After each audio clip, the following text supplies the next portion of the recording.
So we're all set to go. I'll call the meeting to order at 7 o'clock. Thank you, everyone, for coming in the dark this evening. Kate is here taking minutes for us today. Thank you. As Val, I think, is still away. Yep. So first item is additions, deletions, or changes to our published agenda. I don't believe there are any. We have, at the end, an executive session that is on the agenda, but it's not needed tonight, so there'll be no need for that, as far as I know. And public comment. Is there anybody here for public comment on any item that's not on the agenda? I'll take that as a no. And we'll move on to item 3, annual report from the CCRP. And Charlie Baker's here. We have a report in our, I guess it's an annual report in our packet. And we'll just let you give us an overview anyways. Exactly. All right. Thank you very much for making time on your agenda tonight. Yes, I'm Charlie Baker, the Executive Director of the Chittenden County Regional Planning Commission. And this is really kind of a customer service call for me and just checking on how we're doing in terms of the services we provide to the town. So we do this report. This is the work that we did with the town in FY18 and for the whole region. The first page of the report gives you background about the Regional Planning Commission. It was created by the municipalities in 1966, and so our board is made up of the municipalities. At the bottom, you'll see the board member. Thank you to Andrea for being willing to serve on our board for a couple of years now. But very much appreciated. We also have VTrans and other transportation providers on our board. And the third paragraph gives you a sense of our overall budget and how much of the municipal dues we leverage with federal and state dollars. Yeah. So I think it's worth just sort of saying our representatives from Hinesburg are Andrea Morganti. Yep. Our alternate is Michael Bissonette. Yep. So TAC, the Transportation Committee, is Richard Watts. And Alex is on our Planning Advisory Committee. Yep. Marilee is on the Clean Water Advisory Committee. And Al Barber is Emergency Committee. Yeah. Okay. Yeah, he's on a couple committees. He also is the chair of the local emergency planning committee, which is, it's not actually a subcommittee of our board, but it is a regional committee that we provide staff support to as well. But yeah, so thank you, and all those folks are active participants in our committees, and it's definitely valuable. So thank you for your participation and support there. On the second page, this bulleted list is specific things that we did with the town in the last year, including the South Village Sidewalk project, helping with that, working on the disaster mitigation report. The South Village Sideway project is the one to the condos? Yes. Yep. Meadow Mist. Meadow Mist. Yep. Yeah. Okay. We've been helping with some grant applications, municipal roads permit compliance, which includes a better road grants. You see a couple of different grants that we worked with the town on. Also, in that same vein, there was $14,000 of grants and aid on Turkey Lane, different inventories, counts, mapping. Again, I'm not going to read all those in detail, but that gives you just a flavor. Happy to take any feedback or questions on those, or I'll keep moving through this. I'm going to keep moving through. And then the next section tells you what's in the capital program, which is the transportation capital program, and at least what we know right now for the schedule for construction. Again, I'm not going to read all those in detail, but happy to. I mean, I think there's a couple worth noting. The Village North Sidewalk is the one from the Commerce Street to Riggs Road. Yep. And we're hoping that it happens this year. Yeah, it's supposed to go out to bid in January and spring construction. The Village South Sidewalk, that is the Meadow Mist. Is there an expectation that that would actually move forward? That's at least what we know right now. It looks like the following year, so 2020 for construction. And 116 CBU Road. So that's on the schedule? For 2019, yeah. So next year, hopefully. Yep. I guess, hopefully, for those who want it.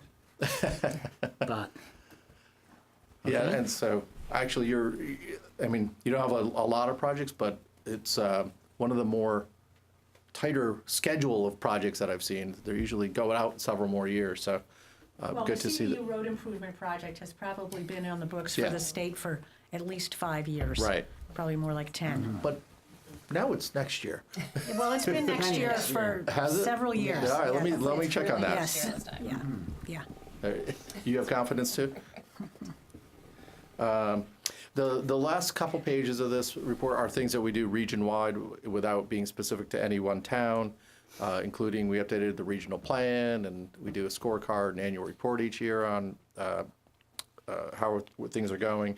Legislative forum, building homes together, sorry, I'm gonna, clean water, some public health things, the regional dispatch, energy planning, byways, different transportation things like neighbor rides, an active transportation plan. Again, happy to answer any questions on any of these, but just wanted to kind of give you a full report of the things that we work on in the given fiscal year. And if not, that concludes my report. All right.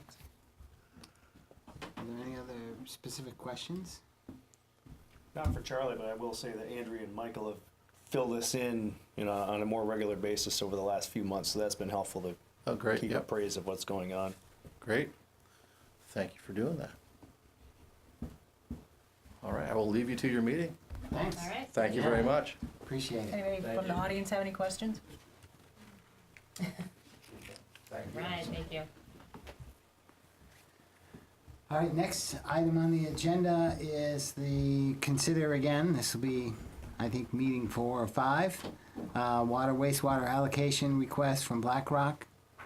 Guess you should have- Do we expect them? I thought so. 7:25, we're early. So I think, I can keep talking. We did ask for some information, I think from the last time. I remember what I specifically was looking for, and I think it came from the group, was the number of ADA apartments in the building, and the number of low-income apartments in the senior housing project, both of those for the senior housing project. And we did get some information from BlackRock, and we got some information from Alex. There was an attempt to try to link it with a nonprofit, low income, but it was a difficult thing, which we expected, I think, going into it would be. Alex did say that we could add those stipulations onto the allocation if we wish to do that.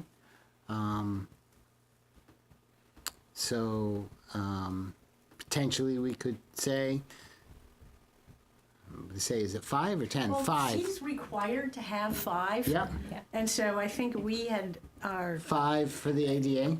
no, 5 because it's inclusionary zoning, because of the kind of project it is. For So the separate 5. for the amount of units that he's building, he's required, based on our zoning, to have at least 5 units of affordable housing. Which he has outside of the senior. Nope, I think it's, Well, there's 5 outside, okay, and then within the senior, he's committing to 10. right. So, and that could be followed through on the allocation potentially, and the DRB would then include that in their conditions. And then there were 5 apartments slated to be completely renovated for ADA. All the others No, would, he didn't say there were 5. I thought Oh, so he did? too, yeah. Oh, okay, I thought his That thing 5 was. would be outfitted for ADA, Oh, okay. and that all of them could be at any Right. time. Right. Yes, Yes. yes. All But units 5 meet the would be. access requirements. Yeah, okay. So that's where it stands at Okay. this point. Well,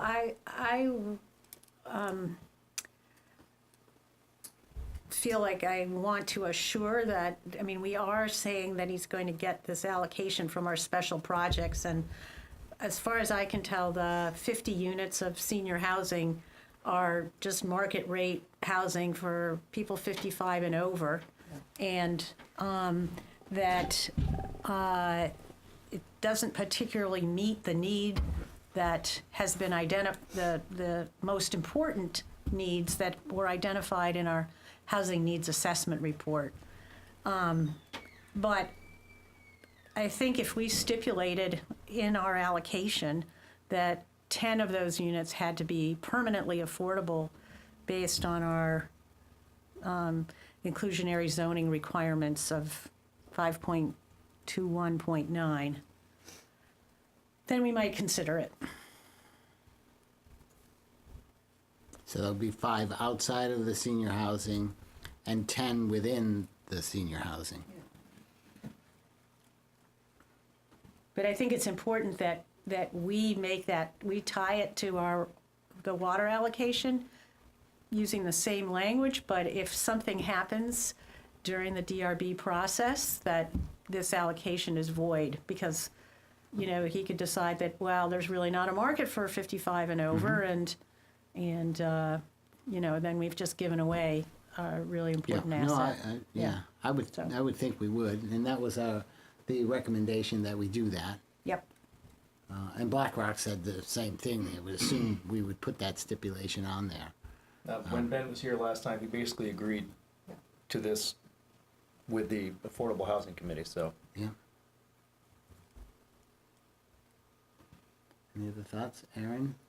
Yeah, like Tom said, you know, he did agree to it. Tying it, though, you know, in some binding way is key, because, you know, we had this conversation a couple of times now, and we all are in the same boat with where we're going with this. Things do change, and tying it to that decision, I think, does protect both parties in a lot of ways. You know, I mean, he has, you know, to his word, you know, every intention to live up to that, to what we've been talking about. But yeah, I think it's not a bad way to do it. Yeah. Well, Absolutely. in this case, it's more than word. It Yep, would be exactly. a condition. Exactly. And just to sort of step back, this is almost all of our allocation for these Which is why it's so important. categories. Yeah. And we have that category special category Special category. used for municipal buildings or some perhaps emergency situation, and in this case we're hanging it on the senior housing, which meets that category. And I think for myself, I mean, I feel like we can justify it under the special category. We have allocation to give out, even though this is a good portion of it. There's no one else sort of breathing down our neck and with a competing project as ready to go. It does fill in the next section. It's not like it's being developed in some far corner. It does build on where we've left off.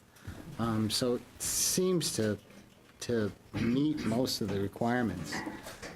I would like to propose that we ask Renee to draft up something, with these conditions on there.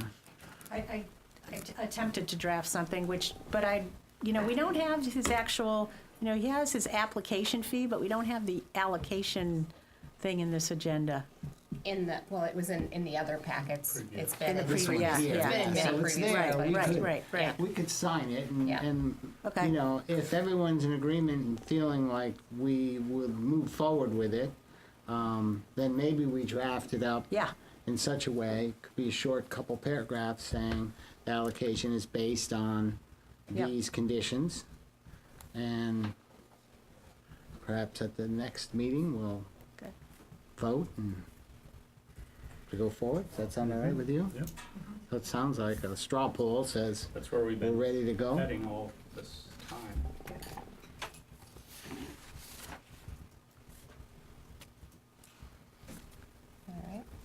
I'll give you my notes.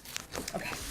So the stipulations in the Affordable Housing Committee, affordability stipulation, and the ADA numbers. that For we the were senior given. housing. Yeah, And those are the two we're talking about, right? yeah. The other five, The I other think, are five he built has to into do the. anyway. Yeah, Well, are built in. above Yep. and beyond what Yeah. he's, Right. Yeah, that sound all right? yeah. So, and sort of side issue, as this moves forward, assuming it continues to move down the path, 50 senior housing building will also put some significant demands on our emergency response and things like that. So, assuming the allocation happens, the next thing we'll need to do is to talk to Frank and to Al and say, you know, what does this is a good thing for Hinesburg, the senior housing, but, you know, how is it going to impact our ability to serve those, that many in one spot, so. Well, yeah, I mean, and that will be when we have to answer the questionnaire on Act 250. We'll have to, and I think we'll want to have some very, you know, we may need to have some other research done to understand what it is. I mean, we still do have the impact fees on the fire and the police, so that can, but Yep. they have to be, we really will need some specifics about what we're gonna need. Okay. Oh, 7:25. Sorry. We might save you some time. You can sign in. We had a discussion, and we're deciding we want to move forward. We're gonna have a little added conditions to the allocation, similar to what we already have up there. Okay. And we'll do that next time we're here. All right, perfect. Excellent. And I will, so you'll vote on it next time you're here? and then- Yes. Okay. And we'll share with you, you know, it'll be in the packet. So All right, perfect. if you had any issues, you could let us know, but I think, Yeah, I think we'll be okay. I'll be traveling next time, and as I was saying before, this is sort of part 1 of 2 for phase 1, so we won't be doing anything until after we drill the well, and then we'll come back for that second piece, so. Perfect. All right? Thank you very much. Quick and easy. All right, Yeah. thank you. It must have been the time change that got us there. All right, the next, are we really ahead here? Really are. We are, should look write at this that. date out. Yeah. Is there a full moon too? Yeah. So the next item on the agenda is the proposal for an electric car charging station. And is anybody here for that? How early are we? Yeah, so we are a little bit early. Yeah, we're early. 20 And minutes. So Perhaps it's we probably, we can move hold off on that. Move the next. Yeah, I mean, I think, and we may not want to do the next item, RGH, because we said we'd start at 8, and I hate to start that now. But we could jump to 7, budget priorities and draft capital improvement plan. We could do that. Sure. Any objection to that? All right. So it's ahead. just a continuation of our conversation last week. And I don't know if you've had a chance to look over the narrative to see, you know, highlight things. My goal for tonight is just to continue making notes of any thoughts you guys have regarding what we have in the capital improvement plan currently. And you're looking at the narrative because that might be the easiest piece for you to better understand it. I've went ahead and highlighted everything that's scheduled for the FY20, and most of them are actual payments that we have towards debt service That or we have to vehicles. do Yeah, that we anyways. have to. Yeah. So those aren't up for discussion at this point. But the other items, you know, just review everything that's in there right now, and also think about things that maybe should be in there that aren't there yet.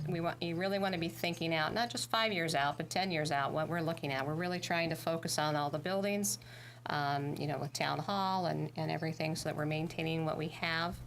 but also, just be thinking about, and I've asked this for the department heads too, to really be thinking about what's the needs today and what are the needs, in 5 to 10 years in your departments, and so any capital planning that we can do so that we can be setting money aside incrementally, and so we don't have the big jumps in the tax rate.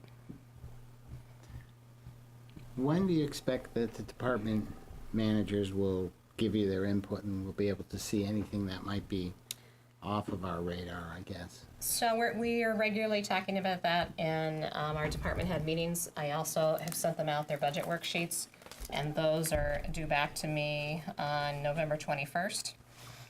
And you'll look in your packet is also, remember last year we decided to do the adopted department. It's in there? I Yeah, didn't so see it's that. in there. We still maybe adjust some things. I want to make sure that the boards and committees are attached to the appropriate department that sort of their budgets kind of align with. Wait, 1 hour ago it got put in there. Is Yes, that the it one? did. Yeah, It's in there. Yeah, I stand to talk corrected. about It's it in just there. No, because that's I good. revised the one from last year that Okay. you used, even though you guys are keeping the same departments. Some of the committees I want to make some adjustments to, so that will be straightforward. So we'll be inviting those committees to the same meetings that we have in front of the select board at the same time as the department budgets. Well, I think apropos of last week's discussion and about the Richmond Road, that we should put Yep. the Richmond Road sidewalk as a capital project. I mean, just put it on there and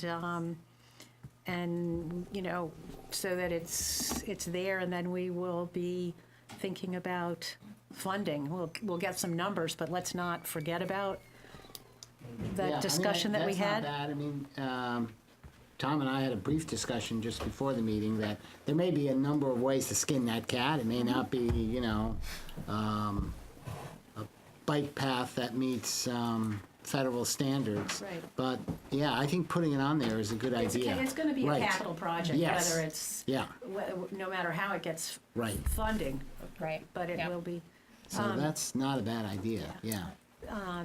The other thing I'd like to think about from a capital standpoint is treating of our, and replacement of street trees, of ash. There's a couple significant trees, ash trees in town that we may want to, and it wouldn't be a huge capital, but I think in terms of if we're gonna be doing capital planning, I think street trees probably ought to be a capital budget. I tentatively have Paul Wizrak scheduled for the next meeting Okay. to discuss that Yeah. issue with the Yeah. emerald Yep. ash borer and the ash trees. Do my third one? Yeah. I think in our buildings, we ought to be looking at what other further energy efficiency or energy generation we could be doing.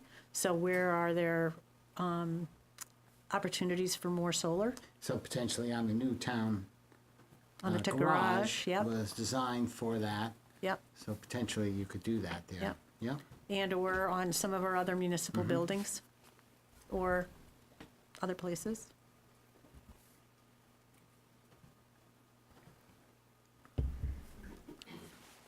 It would be interesting to look at both for the enterprise, water, wastewater, and the town, how much are we generating now for the town and how short are we? And then what would it take for water, wastewater, just to, get an idea, Yeah. assuming it would be PV for generation. And another capital project might be website, town website. Yep, and that we did put a little money Yeah. towards that last year, and we would be Right. likely Yeah. doing that. Okay. Happened to be looking at the Killington website, and it was easy to get around to it. I mean, we have some nice features in ours too, but it was, maybe a little bit more advanced than ours. We can't have that. See a little bit of movement on, maybe it's not a whole lot of money, because I think we already have money, is for lot 1. Yep. get that park. A little movement on it.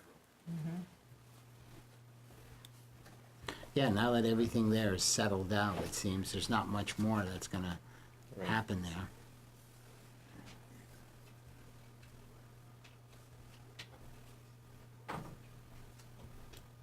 And did you have in here what our assignments were? Not that I forgot what mine were, but That's the adopted department one that I put in, just, okay.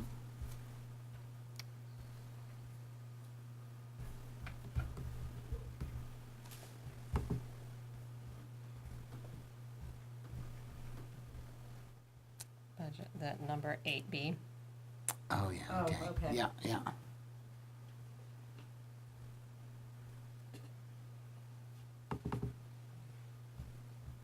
Oh, yeah. Good. So we can each reach out at any time. Yes, absolutely. You Yeah. can start reaching out now, and you can meet informally prior to our budget meetings that we have scheduled, or what we'll be scheduling. Are there any specific departments or committees that have a significant challenge this year that you know of?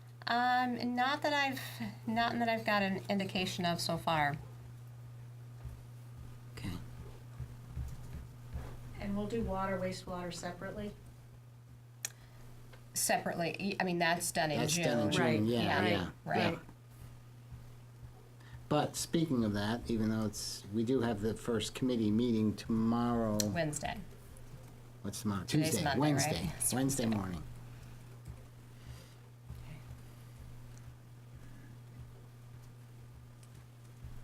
Anything else for this item? So you're gonna be looking at this a lot, but this is just your initial looks to be thinking about it. The department heads are thinking in terms of the same thing, and so this will be continually revised until we finalize it in January. Is there any indication now on health insurance costs? Yes, they are going up. I have to look and see if we have an actual figure yet. And there are other types of options, but nothing that's similar to what we have that are new offerings. So, but I'll have more information for you on that. I imagine they're impacted not only by the general rates, but as people change policies. Right, and that's a So that could continual. happen, yeah. That's a continual thing. I mean, that's, even throughout a year, someone may change the type of plan they're on from a single to a family, and that makes a significant difference, or someone leaves, or, and there's a change, so it's a bit hard to forecast accurately. So I Alright. guess the goal is just to continue looking at this, making notes of thoughts you have, and then start meeting with your department heads. And I think the idea of this doing a 2-year cycle is just for you to really become familiar with the department that you've Yeah. adopted, and it's a mutually beneficial. A good idea. Absolutely. And I think the next thing would be to propose some additional meeting nights. Yes, and so that was the other thing I'd asked you guys last week, if you can just let me know of what your availability is, because likely in December is when we go to more of towards our weekly meetings. And so just let me know if there's a week that you definitely know you're not gonna be able to attend, I think for me, I looked at my calendar and today. January as well. Yeah, and so for me, Mondays work. And if I had to block out, not ideally every Monday, but those are the nights that Right. work for me. Same. Yep. Yeah, Does that sound all right with you, Tom? it's already Okay. there. So Okay. maybe we block a couple extras, extra in December and Yeah. extra in January, and see how that goes. And I think we'll have a better idea as we start meeting with our departments and having Yeah. those meetings to see if there's gonna be some challenges that we may need some extra time to discuss. And the more public participation in these budget meetings is very appreciated, so. All right. And I would guess by December, we'd have a preliminary out there. Yes, yeah. By the first week or second week. Yeah, yeah, we should. So that would be in our packet, and then anybody could look at those Right, absolutely. for improvement. All right, is that good for item 8?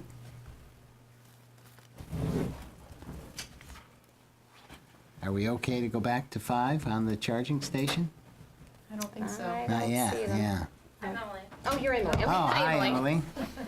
I think, Is- do you want to wait for Richard? Yeah, we can wait. Okay. Yeah, He's- yeah, because we're a little ahead of our time. Coming from a Starksboro meeting. And Oh, that's so right. Okay. yes. Okay. So he's aiming for 7:45. Okay. Should we do the minutes? Sure. There we go. Yeah, so we'll jump do to that. item 11, review the minutes from October 29th, last week. I'll make a motion to approve the minutes with any amendments. Second. Thank you. We won't beat Kate up too bad for these. Considering. Mary Lee, do you want to apply a grammatical grade this time? Yeah, somehow I'm not seeing the pages on my computer, but on page 3, under budget priorities, when Ray was speaking, there was a couple words left out. Ray felt that the other Hinesburg residents should be, and then here we go.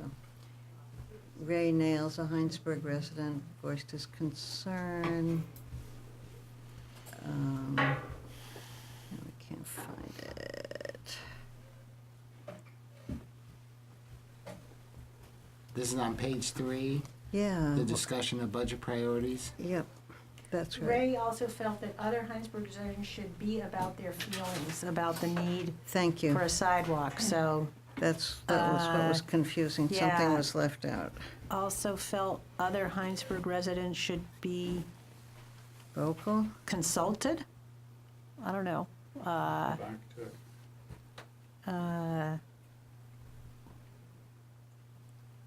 Be in touch. Consulted sounds reasonable. Yeah, consulted since probably that's what. Okay. Okay. Okay, was there anything else? That's the only thing I found. So I had one item myself, and Peter Erb is here too, so it was concerning what Peter Erb had to say. And this is on page 2, consider draft energy resolution proposal. Down near the bottom, the second to last paragraph, the last sentence there, says Nancy Baker stated her concern with natural gas being a problem, period. Peter Erb said, stop greenfield development. I didn't think you said that. So perhaps, I know you mentioned What I greenfield. said, or what I certainly meant to say, was that I think that the greenfield development, which happened in the village area, the 3 big developments, that the infrastructure for natural gas shouldn't be extended into those areas. Okay. That the areas where it was, I didn't think was big an issue. I remember. Yeah, I didn't think you said stop then. Thank you. Did you get that? Okay.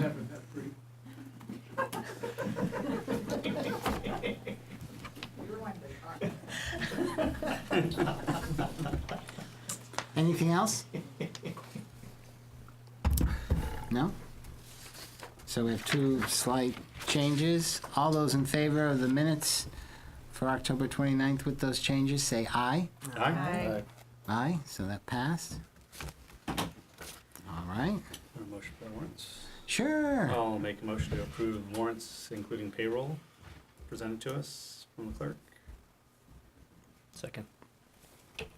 Okay, they're right here. They've been reviewed by a couple select board members, but they're there for approval. All those in favor of approving the warrants, say aye. Aye.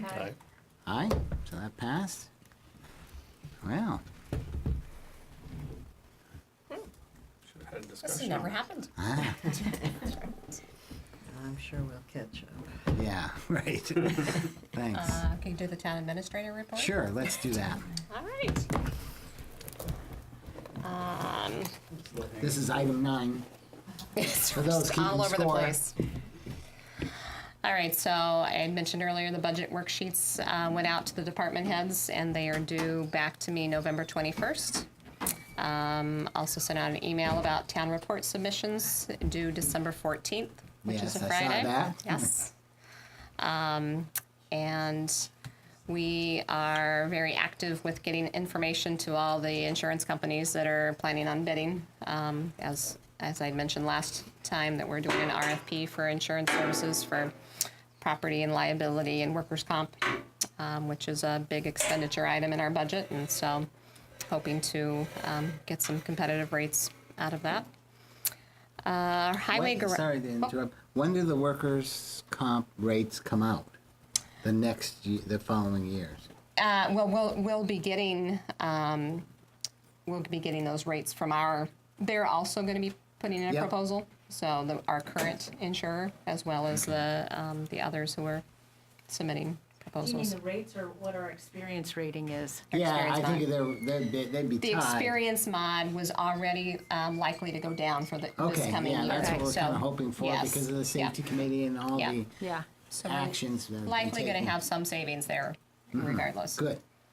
The highway garage open house, now that we have an audience, is scheduled for Saturday, December 1st from 8 to noon.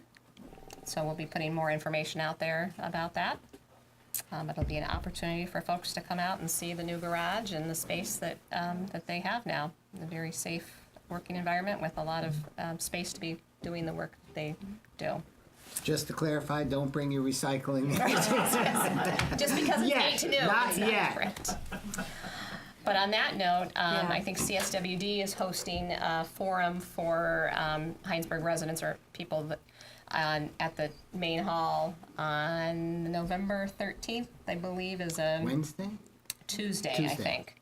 It's a So Tuesday. a week from tomorrow. Yeah, and so they've been advertising that, so it's an opportunity for you to, provide them feedback, and they're going to be doing some hands-on things, from my understanding of looking at the site. So, so And that. You've had confirmation on that, Renee, because I noticed there's nothing on Front Porch Forum, which surprised me. I think they said they're going to do that like the week before. Just after our meeting on the 29th, there was a representative from CSWD, and she'd stated that Yes, right. they had booked our room, but I hadn't heard any confirmation from them. Since the October 29th meeting, they've posted some information On their website. on their website, and I think they're going to be putting something out in the Citizen and on Front Porch Forum. But they said they were going to wait until the week before, so sometime this week, I suspect, probably Right, this right. Thursday's Citizen. Okay. So it would be good, I mean, I think for anybody in the audience or anybody listening, to, attend that if you can. It's designed to get input on what the town folks and users of that drop-off center would like to see, but I think it's also an opportunity to show support of CSWD coming back and providing that service for us. All right. Our next department head meeting is on Wednesday, November Put some 14th. chairs maybe right here. One here. And those are at 10? Is that 10 right? a.m. right here. And our next safety committee meeting is on Tuesday, November 20th. And for that meeting, we'll be doing walkthrough inspections of our water and wastewater buildings. Okay, good. When's that? Tuesday, November 20th, For the safety committee? for our safety committee. Okay. Yep. Voting's tomorrow from 7 a.m. to 7 p.m., right upstairs. Just in case. Which is another reason why probably we couldn't meet upstairs, is It that is. it's It is all the s- reason, it is- too. It's all set up for voting tomorrow. Yeah. So thank you for squeezing in here, but I think we've all agreed that the acoustics are better down here. Yeah. But we'll still speak up. Yeah. We have a vacancy in our highway department. We just had, John Titus just gave us notice, so we're making some revisions to the job description, trying to find out, making sure we have what is needed in the job description, and then we'll be advertising that position soon. So if anyone this- would like to drive a truck yeah. this winter, This will be, it's a challenging position. There's a number of towns already Yeah. with the same position open. It's, provides great benefits and steady work. yeah. Plenty of it. Right. Also a health officer. Health officer, yep, we've advertised. I've had some interest in it. I haven't received an application as of yet, but I have had some strong interest from at least one person. That's one particular position you can't twist the arm. It just doesn't make sense. Right, yeah. So, I think that's all I had. All right. How much closer are we to 7:43?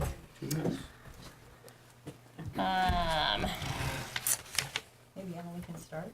Emily, do you want to well, do you want to do select board forum Yeah, we'll do first? select board okay. forum, There sure. we go. So, item 10, select board forum. Boy, big opportunity to have I'll just bring something. up what I spoke with Phil briefly about earlier. is Yes. Based on Ray's recommendation of the sidewalk up Richmond Road, I think we all can agree that the price tag is pretty steep, but we can also agree that something needs to be done. Yes. So what I'd like to see is us work toward a community-driven project of the neighbors up through there, securing easements, or at least bringing it up to their neighbors, so that we can move through with at least a trail. And it doesn't, at this point, need to be a paved sidewalk, but a trail of some kind for people to walk up and down that's off the road. Right, so I it's a think that's great a really idea. great idea that really it will take, because we have explored trying to do it within the right-of-way and all the ditching that is along Richmond Road, because it's such a steep road, that it will require easements from property owners along the road. And as much as we can get that accomplished, then, it will require probably culverts, to, some culverts because of all the drainage in there, but I'm confident that probably the majority of people who live around there would like to see it based on the meetings that we have had. We know that there's some significant problem areas like around Iroquois manufacturing, where it's a safety concern of like, okay, and I mean, and a safety concern that it's hard to get through a ledge. But yeah, I think it would be great, and maybe we can contact Ray and see if he's willing to start that, and He's definitely willing. I mean, yeah, and very- pull out the report, and maybe we could advertise it on on the town website. So And, I'm with you, Tom. I think that's a great idea. We talked about it for a while. I think the entire select board, even the previous select board, thought that there was a real need in town for this. And, perhaps one thing we could do is consider putting together a small committee of people, including the highway department. And then maybe there's some things on that roadway that we could help slow down the traffic, or, so it may be a combination of two things. And we may come up with something that's, a quarter or an eighth of the price, and accomplish 80% of what we're trying to do. So, and I think putting it on the capital plan is a great idea to show there's some commitment there. Oh, so Richard's here. Yes. Anything else? Well- Sorry, go ahead. Ideally, we would like to consider bicycles. I think our primary concern is to work with all the landowners along Richmond Road to see what kind of easement we could get. And, if we were going to do, we have a report, I think, that does talk about bicycle and the opportunities for widening the road, but then we have to then push the ditches. We don't have enough. Even thinking of a trail, even if it were not paved. Right, well, that's what we're talking about, is the beginning to talk about it. I mean, there's also opportunities for a completely off-road alignment, because there are trails that go from the village up to the bottom of Texas Hill, but they're not close to the road. And the thought is to, maybe think about how we can have something that's close to the road for pedestrians, and then rec trail as well, so. It certainly is Just- very challenging. Just even looking at the conceptual plans, there was a lot of discussion about can bicycles and people be walking in that same area. It's such a steep spot too. So I think there's a desire to allow multimodal ways to get from Texas Hill down to the CVU bike trail, and it will be a challenge. And I think in this case, we don't really have the funds to do that. And whatever it came up to, almost $3 million, will probably be significantly more than that by the time you're done. But maybe we're sure there's probably some other alternatives that get us, get us most of the way there. And allow students to walk a half a mile to CVU or walk home. So, okay. So, anything else with Select Board Forum? No announcement? No announcements? Quadra. Oh, yes, Quadra, I should not forget. It's a little early in the night for that, but Quadra, yes. The Bissonnette Fields fundraiser, again, this year on Friday, January 4th. Same two bands, Quadra and the Growlers. It'll be a great night. Tickets will go on sale soon. At the Old Lantern. Old Lantern again, yes. All right. So with that, Rinse and repeat. we'll step back to item 5 is a discussion regarding electric car charging station proposal and possible grant application. So Richard, and just introduce yourselves. Richard Fazy, Emily Bergen.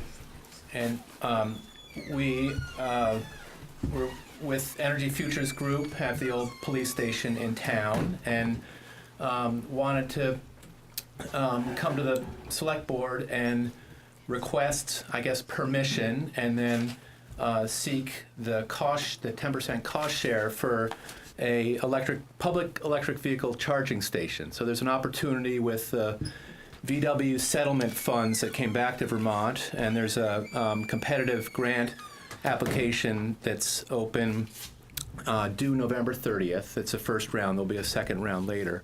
And the grants cover 90% of the cost of the system, with the 10% either needing to be met through cash or contribution from whoever party is interested. So we are suggesting, we talked to the police chief, and looking at a spot that would be visible and accessible as well. I'd sent the map. I don't know if Renee, if that's helpful to put that up there. I think it's helpful to look at it. But basically, the spot between there was also a Google map. Yeah. Did you see that? Mm-hmm. That might be in the email. That might In the email. yeah, that might be easier because you can see the striping and. Yeah, there we go. So, police station there to the north, and the fire station with the red roof. There is a preference in the application for having a ADA accessible spot being served by the charging station. So we were suggesting there's a red dot there. That's the closest spot to Route 116 is a open spot, and next to it is the accessible spot. A charging pedestal would typically have 2 cords that could serve 2 cars. Right now, that spot to the south of the red dot there is gravel. Alex Weinhagen said that on the town maps it's called out as lawn. So not quite sure what that means, but it's used. I know it's used now for fire station meetings and overflow parking. We need to serve the spot with power from somewhere. We're we're suggesting we looked at it with a police officer and electrician the other week. The closest spot that wouldn't go across the new asphalt to the north, it seems like there's a lot of sidewalk and asphalt to try to go into a meter in the police station. There's a meter on the south side of the fire station, right about there, along the wall, and so it's about 130 feet, 120, 130 feet of trenching that would need to happen and could hook in there. It would be there are a number of different electric vehicle charging options. The one that, since 90% of the grant would cover it, that seemed like it would make the most sense to do one that would be a credit card charge, sort of pay rather than an open system, which somebody would have to pay for the power on that. And the total cost looks to be, Emily's done some research, about $20,000 all in. So we'd be, the grant would cover 20% of that, and really looking 80%. 90%. 90%. Sorry, 90%. And we have to come up with 10%. So, and that could be in the form of in-kind labor. So if the town could make available excavation and maybe the trenching aspects of that, and those details can be worked out, but in order to put the grant in, we would need to have approval from the town. So that's what we're here to seek. And just to clarify, this is a level 2 charger? Level 2 charger. So there would be two level 2 chargers. Yes. Yes. One charger with pedestal. two, Right, yeah. with Two cords. 2 cords, yes. And what does level 2 mean? It's faster. It's faster than, 240 yeah. volts rather than 1. Yeah. So, a car to get a full charge might be a few hours, couple of hours. Is that what's normally used? Yeah, there's Yeah. really no level 1s around. There's only a couple. So that's typical. That's what you see Most around. of the ones you see are level Yeah, 2 chargers. yeah. So you'd be choosing to go all the way around the fire department because that's paved across there as well. It is. It's in rough shape. It's rougher than the new stuff for Right. sure, but you're still gonna tear up. So the meter on the Blacktop. police station is on the far side of it, so it would be going through all that sidewalk and everything as well. Other side of the building, you're saying? Yeah. Yeah, got it. Yeah, it's on the northeast corner of Yeah. the police station. So you have your charging card, which if you have an electric car, you have these cards and you swipe it through, or is it just strictly a credit card? Do you know? Do you know? I think it's credit card, so that it's just accessible for anyone to use. There's no proprietary preference And then the on it. town would receive a portion of that back to cover the electric? I think that's the way it's set. Yeah. I think they would receive all of it, unless I don't know if ChargePoint takes Yeah, a they fee. must So take it a is a cut. charge point. So you can also, I think, have a charge point card. Oh, And okay. slide that through, and then you pay charge point, and then they reimburse. So, They reimburse the town and then Yeah. because we're getting the bill yeah. You'd be paying. on our electric bill for, Yeah. I'm assuming the fire station electricity is paid by the town. Yes. yeah. Yeah. And there was originally the idea of putting in a charging station in the new parking lot. And there is a conduit there. Yes. However, there is no accessible spot there, right. and that lot now is typically, a lot of times it's filled up. Why not think about this lot out here since it's a commuter lot? Or is that in addition to, not that this is a bad spot, but Well, there's some self-interest there as well, too. I think another thing was being that there's not a charging station in Hinesburg yet, having it close to 116. The grant does specify preference for easily accessible off a main road. So that was a big thought that we had. Having it visible as well, Yeah. too. I mean, it's a commuter lot. I mean, Yeah. it makes sense in a lot of ways, So, I don't know, think big, maybe 2. I don't know. Yeah, can we do more than one? There is another round of funding. I believe it's April 30th. So Yeah. this first round would be November 30th, and there's I don't think there's any reason why we couldn't apply for a second one as well. Yeah, because that seems a very logical spot. Yeah. I would think people would use it quite a bit. Yeah. Oh, do you mean right out here? Just right out Yeah. here. I thought you were pointing on the map. I No, didn't even like know there was our another. backyard here, you know, Yeah. which is a designated commuter lot. Oh, okay. Yeah. I mean, I think that, you know, I think both of them are good spots. The one here is a good spot only because you're right on the sidewalk, it's very visible, people will see it. And I know that if you have one of these cars, you have an app and it tells you where chargers are. And so if you're Easy to planning find, a yeah. trip, you know, far, you can say, all right, I'm going to stop here and charge up for a little bit and then keep moving. So there is a Rather than charger. Go and get your. There are food. other chargers in town. There's one at NRG, but Is it's not that a public public? Yeah. one. There's some at CVU, but it's not a public one. And they're, you know, so Energy is not public, you said? No. No, CVU might be. I'm not sure. I think you swipe your card there. Haven't been there, so. But this is not a bad spot because No, not at all. conceivably Across somebody from could go there Obashan, at it's night. close near the park, you know, so it seems Yeah, like it's a got central good spot. visibility, Yeah. Close to your office. and perhaps. That's why we're- I get it, I get effort it. in, No, I get so. it. I mean, it makes sense. I'm not teasing, I'm just teasing, but it, you know, why just one? Let's. But a yeah, second round maybe Absolutely. would be something to consider. And you've considered, again, converting one of those to an ADA. If you've already got how much savings would there be by using the existing conduit there? Well, the charge station is what, $8,000? $7,000 to $8,000 for Okay. a networked charging station. Yeah. So, Yeah. you know, at least twice the half the cost of what we're thinking about is Yeah. trenching and Yeah. and asphalt. Yeah. So yeah, there would be some savings there. We have no idea how competitive these grants are going to be, also, and so the thinking is the likelihood would be higher if we meet most of their criteria, Yeah. or as many as possible. Yes. Okay. So the ADA is a good idea. Yeah. The electrician that I spoke to today to get budget information had said that he was out doing a lot of quotes in other towns that are applying, so I'm sure we're not the only ones. I know Starksboro's doing it too. Yeah. Because I'm coming from having that meeting there. So Phil, can I?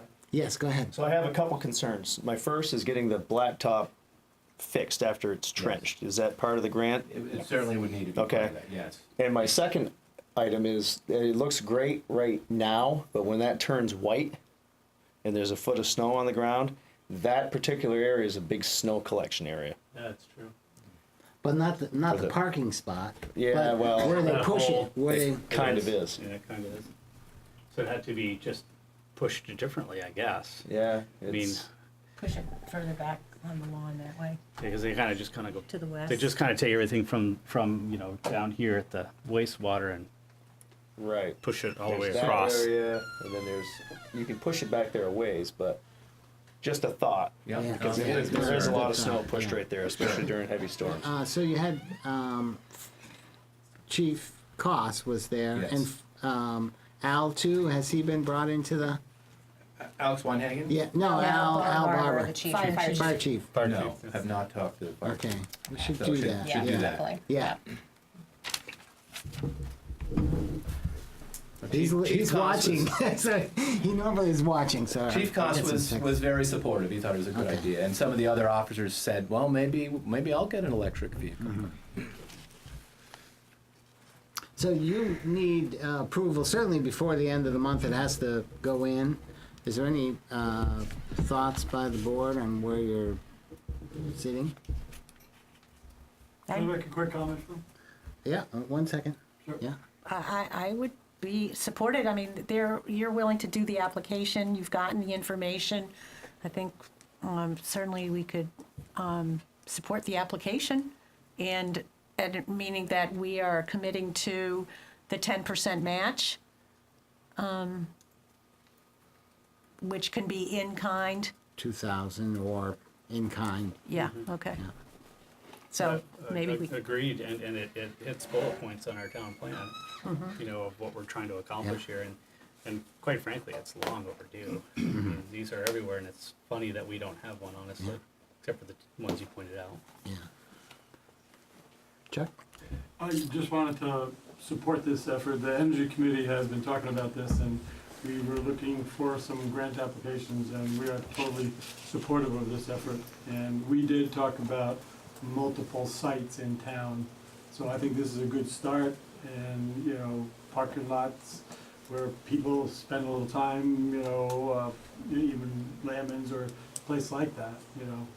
A couple of them in town was kind of what we were thinking as a committee, as a goal. So that's a great first start. Yes, Just a Peter? logistic question, are there 2 handicap spots there?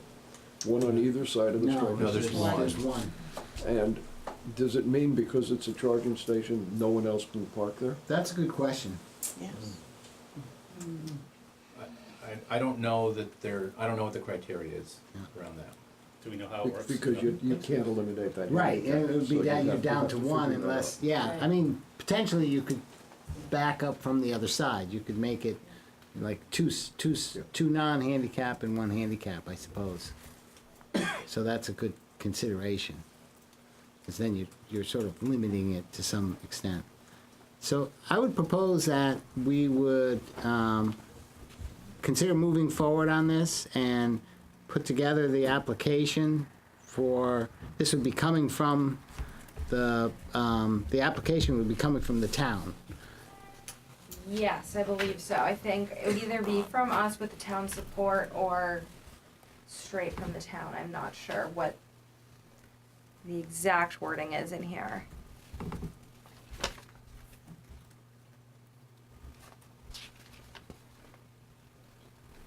I'm not sure. I Well, can do we give. need to make a motion tonight, or can you? My make thought a- is we get the paperwork all Get all ready the to go paperwork for and then next we'll make the next time, motion. yeah. Yeah, of course. Yeah, but I think you have support here. Right. And so I think there were a couple of little questions. One, I think, is the ADA, which is a good question. Yeah. And check in with, fire chief. All right? Right. Good, Thank thank you. you. Yeah, thank you.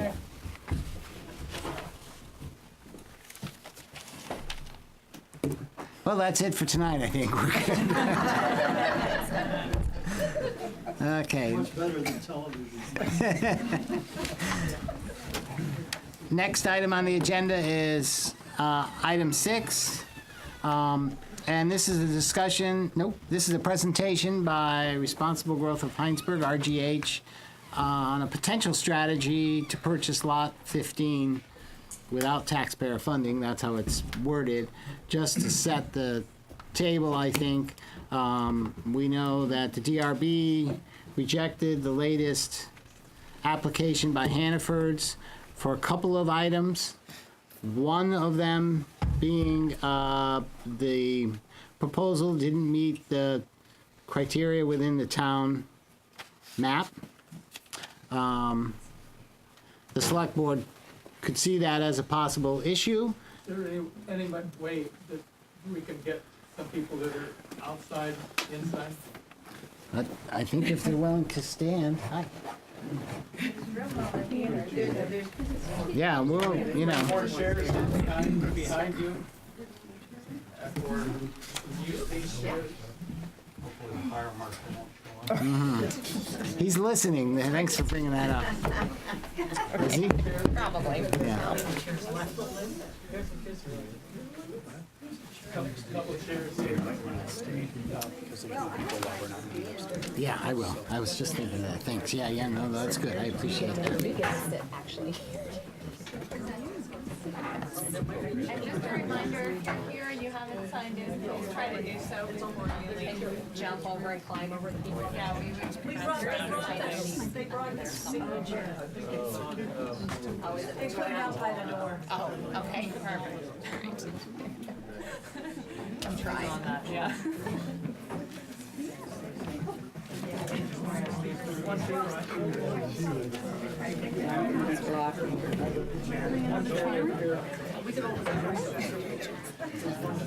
Like a game of Tetris here.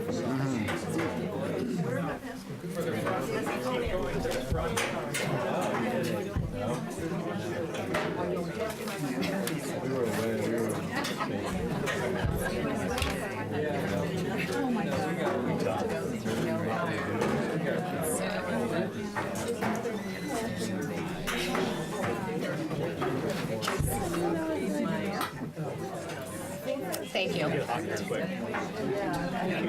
Yes, thank you.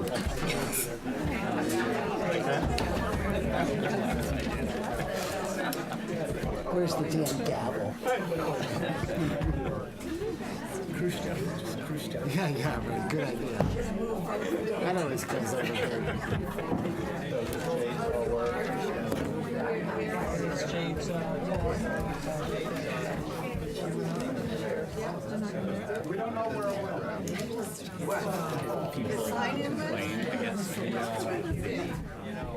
Is the signage out there? Yeah, okay. Yeah, okay. Yeah, that's a good point, too. Yeah. If you haven't signed in, raise your hand and I'll try to bring this to you. What'd you sign up for, huh? We'll just get everyone to have a comment. How about that? Yeah, that's good. Each and every one.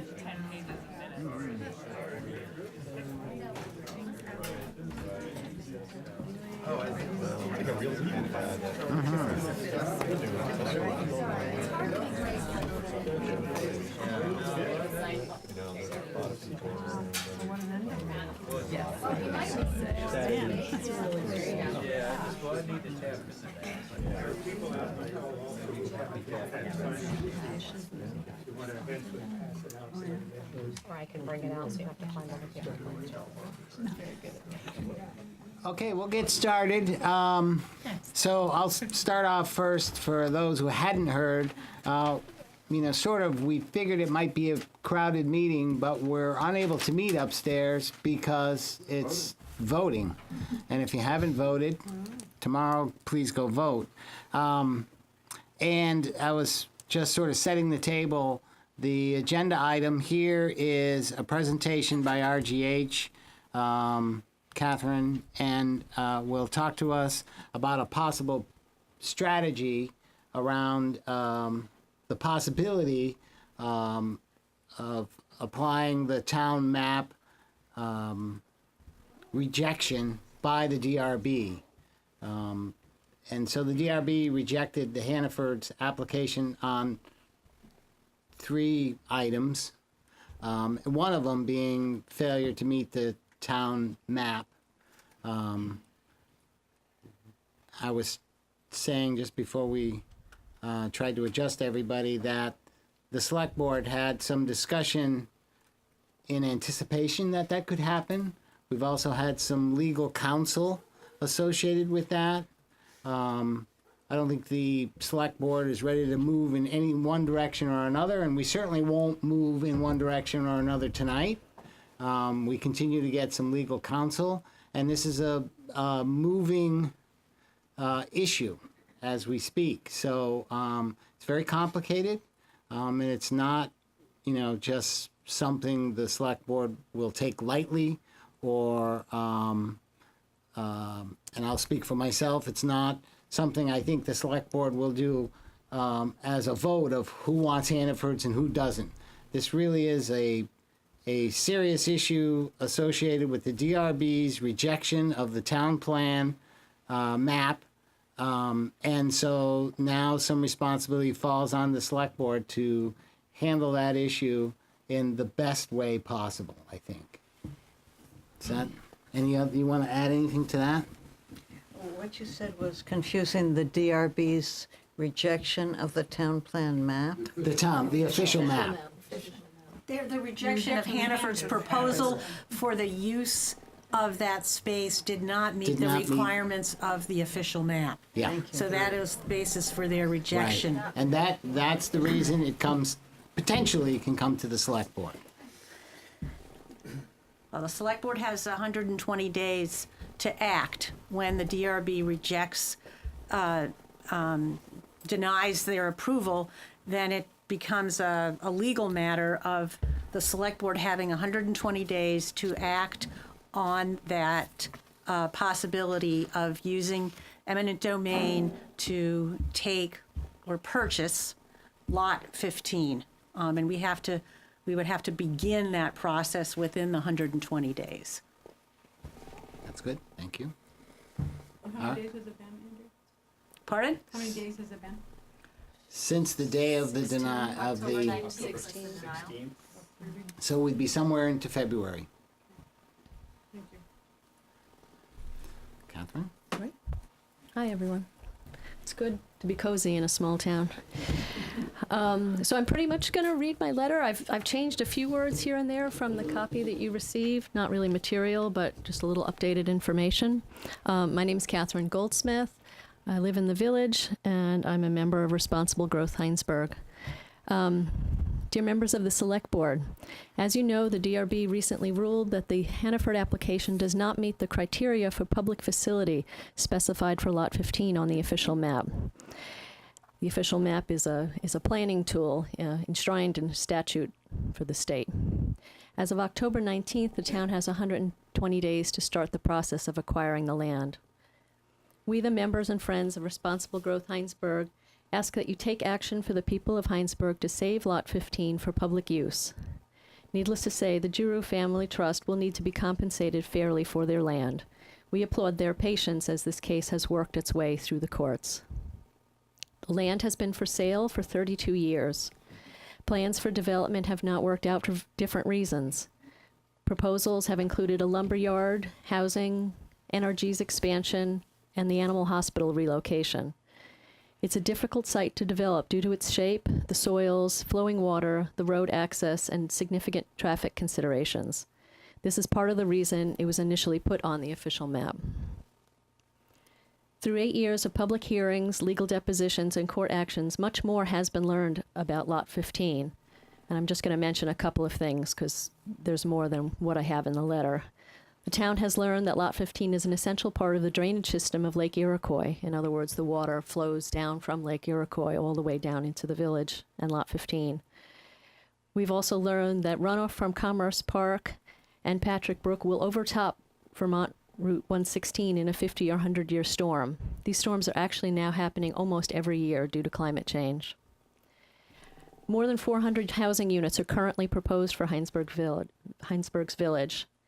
It is really only sensible that this central lot be saved and developed with a sensitive eye for the goals of the town. How could Lot 15 be used? As far as we're concerned, as long as the wetlands are protected, there are many potential uses.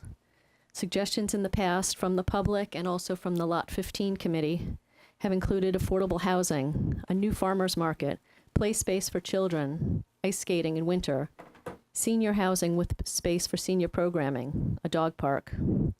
All would further the town's planning goals. In the 15 days since the decision, RGH has collected $100,000 in verbal pledges from 50 people to pay for the land, to start to pay for the land. We are continuing to fundraise. We understand that additional money will be needed for legal fees as well as for land acquisition, and we understand that the price would be determined through an official process of appraisal, for fair market value, etc. The town could also commit funds from the Vermont gas payment, the Land Conservation Fund, and the balance could possibly be loaned from the Hinesburg revolving loan fund. With all these actions, the land could be saved as the village grows around it. The pledged funds through Responsible Growth would require that the 1.2 acres of wetland, or almost all of it, would be protected forever, and the land be used for community space with community access. Our group would pursue grant funds for wetlands restoration. Thank you for listening and for considering this proposal. We are happy to provide additional information or do additional research if necessary from the members and friends of Responsible Growth Hinesburg. Okay, thank you. Does the Select Board have any questions or comments about this proposal or where we are? Well, I would say that some of the legal advice that we've gotten is that we could accept money from from individuals or private group. So that was one of the questions that we had, was whether it's possible for the town to acquire land using donated funds, and we had examples of the library and the house that used to sit next door was acquired with private donation. So that was one thing that we have clear so that we know that we can do that. And the rec fields? Yeah, well, the rec fields, the land was donated, and the fundraising has gone in for building the rec fields, for sure. Yeah. And some significant donations. Yes. Into that. Okay. All right, so I'll be the bad guy. Go ahead, yeah. I have a terrific concern with this proposal.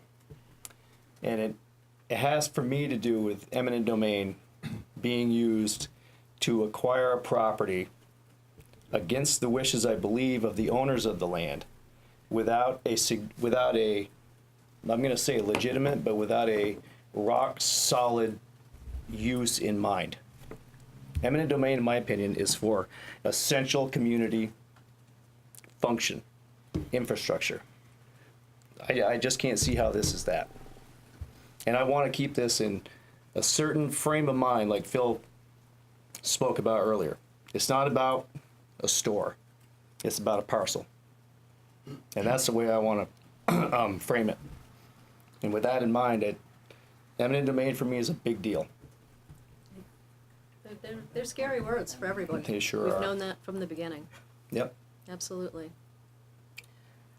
So I think that the hydrologist that Responsible Growth Hinesburg had present at the DRB meeting really made clear that this is an essential wetlands, and it seems obvious to me with the Thistle Hill there and the Lake Iroquois. This is the only space there on Commerce Road where all that water can be collected and distributed, and we are going to have more rain. This isn't like unusual now that it's been raining all week. This is going to be what the future's going to bring. That's what all the predictions say. More precipitation, and not necessarily snow. More rain throughout the year. So I think it is essential infrastructure that the town needs to protect. I'm very grateful that Responsible Growth Hinesburg has stepped forward with this idea. As soon as we get through the select board. There's no question that eminent domain is a very serious consideration. And like you acknowledged, I mean, it's not to be done lightly. Stormwater is a very compelling reason. And knowing that from what we find that this stormwater, this parcel of land is responsible for processing as much stormwater as we're told is significant. So, there's still a lot of thinking and consideration to do here, but they're both very, very compelling. Leave it at that. Okay. I have just a couple items that I've been thinking about, and over the last 2 to 4 weeks, and I think the first item that comes up is this, and you brought it up in your letter, this concern for the Giroux Trust, who has been sort of dragged along in this process. You could say unfairly or whatever, but it doesn't seem, good folks in town who have been sort of burdened with this albatross of a problem. So, with that, sort of tails on, if this process was to move forward, what's the value of that property? So that'll be a difficult process to go through.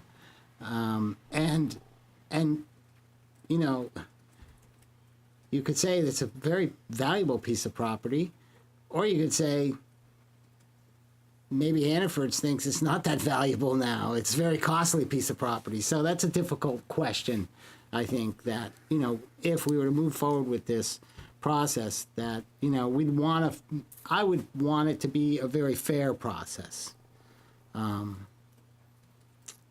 The next item is the use of town funds for this.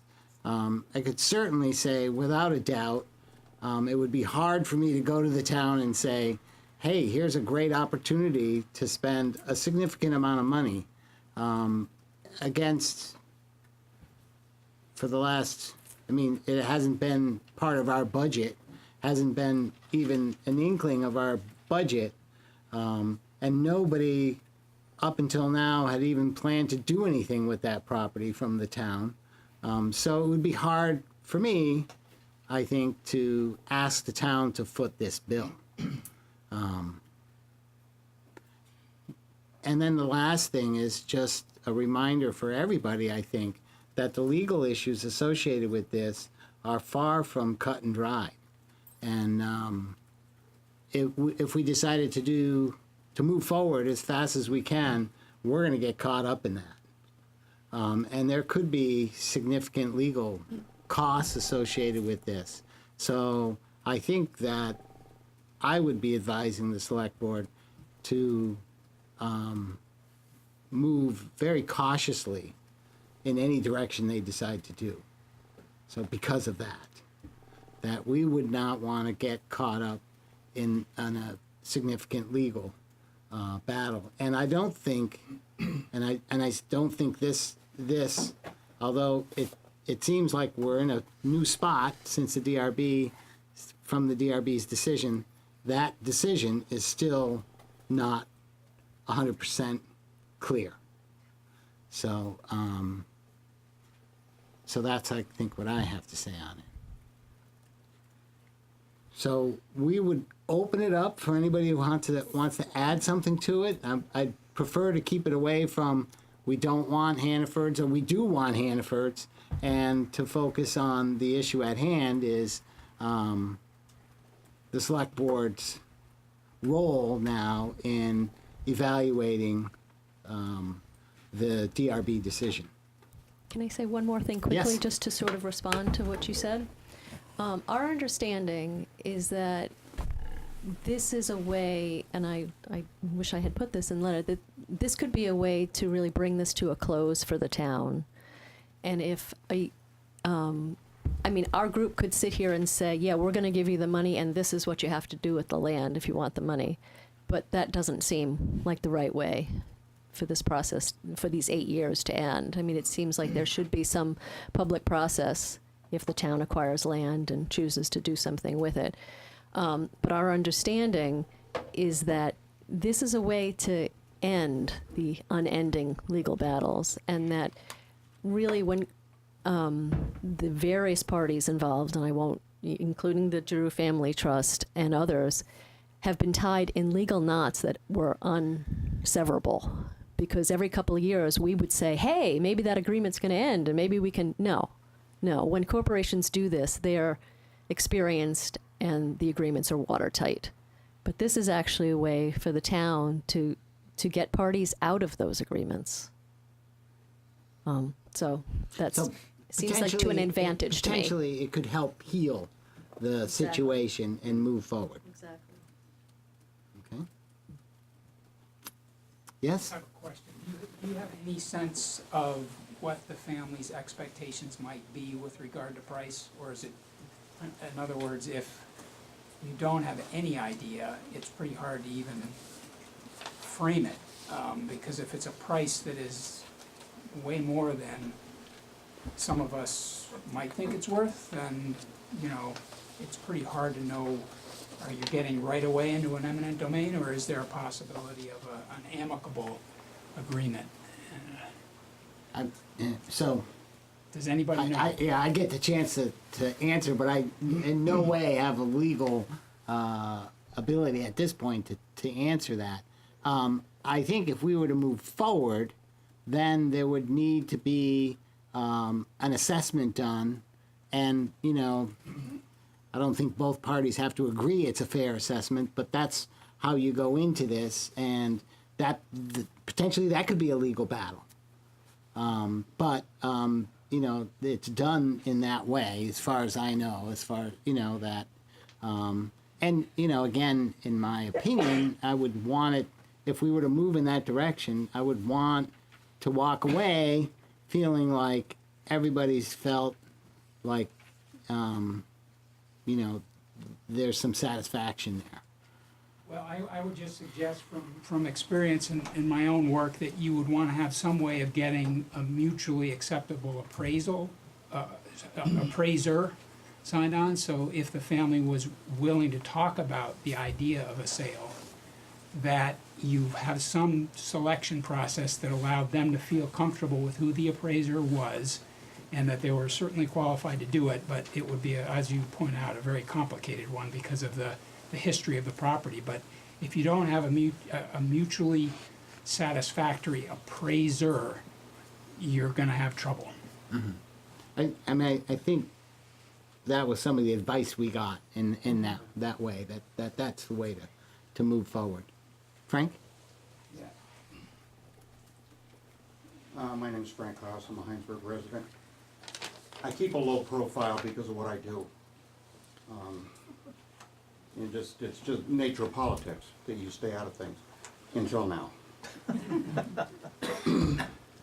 In reading the letter that they prepared, you know, when you look at things like compensated fairly, they've got a price from Hannaford's. That's the price of the property. How do you do anything and undercut what they've been sitting here for 8 years dealing with? Whatever Hannaford's offered them, that's the price of the property, and anything less than that, to me, is a moral and an ethical issue that we should be facing. We applaud their patience. I don't think anybody asked Euros, what do you feel about all this? Yeah, they've been patient because they've had to be patient. There's no choice here. Nobody ever asked them. We talk about road access.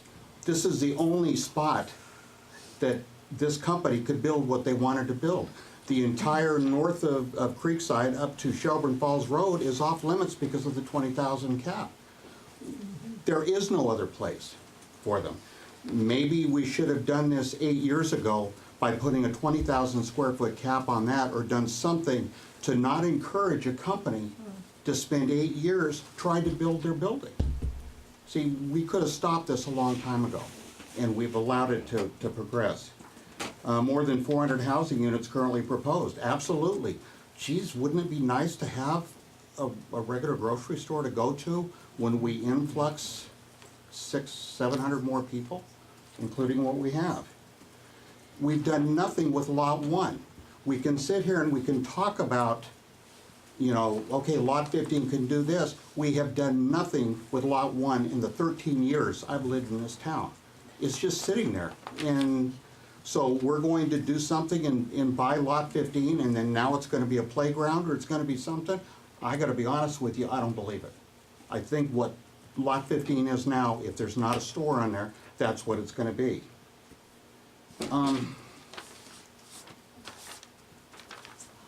I just, like I said, I've got problems with the ethics of all of this. Like I said, 8 years. Are we gonna, and number one, Hannaford's is not gonna walk away with this. I mean, we're not gonna all of a sudden put a playground on there and then just, well, sorry, you're not gonna do it. They have serious money invested, and I don't blame them if they wanna proceed. The other thing is when we talk about the cost of this lot, that's only a partial cost. A store on there is gonna bring what? X amount of dollars in tax revenue. And more important to me, being selfish, it's gonna put another water user on this system that my last bill was $280. So it's not just the cost, it's the future of it. And like I said, in my other, just real quick and I'm done, is the fact that I've always been a proponent for this. I've always believed that it belonged there. I deal with townspeople all the time. Every single day I work, I'm dealing with people. And there are a lot of people out there that also agree with this, that they would like to see that store there. My only concern about responsible growth is they're either there's a majority of people that are completely quiet behind them, or people that feel that that business should be there are for it. So who's the majority here? Who are we gonna help? And my idea basically is, when I went through my deal with an SRO, a select board member wanted to wait and only allow it to go till March and then bring that vote to the people. Why in the world are we looking at the money that we're gonna spend here, and why aren't the people getting that vote? So my idea is that we not spend any money in legal fees or anything else until March, when the people can say, and it's not about Hannaford, it's about, does this town want to continue spending money on legal and all of that? And if we do, then that's it. That's, the people have talked, and the select board's gonna do what they're gonna do. But I think that this is definitely one that all of the majority of people should be able to vote on. So, that's it. Thank you very much. Thank you, Frank. So we let you have opinions about Hannafords and not Hannafords, but I appreciate you bringing up, again, Giroux's, the position they're in. And I think the select board did discuss the fact that it would be good, a town meeting would be a potential place where we could have something like this. Unfortunately, it looks like our 120-day deadline, which we just sort of found out about just recently, would end up being before town meeting. So that's where that stands. Hi, Yes? Nancy Baker. I just want to point out that right now, there is not an approved plan for anyone to build anything on that lot because the DRB rejected it based on the map. And I want to bring us back to that point, that the rejection, it's been rejected. The current plan has been rejected. At this point, I don't think I've heard that there's a new plan being proposed. But no matter what, it didn't meet the criteria for the town map. And the stormwater is a huge question. And if the town wants to keep repairing roads that get flooded every time because of all the impervious parking lot issues that we've talked about before, well, over the years, that's gonna be a lot of money spent on roads and trying to get runoff to be okay. And if it's not a successful store, I don't remember how many years it took to get the cheese factory to have people in there.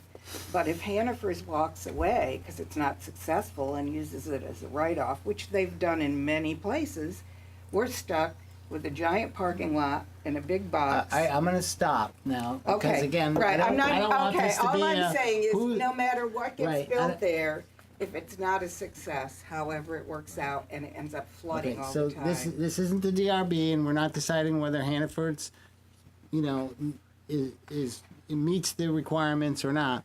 This is a serious concern about potentially the select board has to make a decision on how we're going to address the town map, the rejection by the DRB on the town map.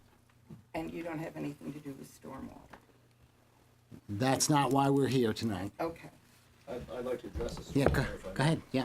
So I've heard stormwater treatment as a use for this property on several occasions, but the question I have is, between Thistle Hill and Lot 15, there is a ditch on the east side of the road and the canal on the west side. How exactly is stormwater coming off the side hill and being treated on Lot 15? As I see it, the only water that's being treated on Lot 15 might be what's in the surrounding area of the post office, the doctor's office, and what falls directly on it.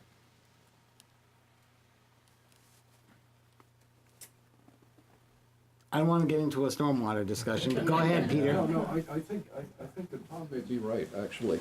That really the stormwater issues, the amount of stormwater generated from this amount of hardened surface on Lot 15. Lot 15 is uphill from a lot of other places and is intercepted. If anybody else is a stormwater expert that knows, please speak out. But I was going to say something like that anyway. However, any large-scale development on that property cannot get rid of its stormwater. by covering all the property and then do it, and that's what's happened. I would like just briefly respond to Frank in that the town has made plans for Lot 1, okay? They're taking Lot 1 and planning to turn it into parking from the new road that goes there south, eliminating all that green space. The green space that's going to be left is basically what's to the west of the police station up to Farmwell Drive.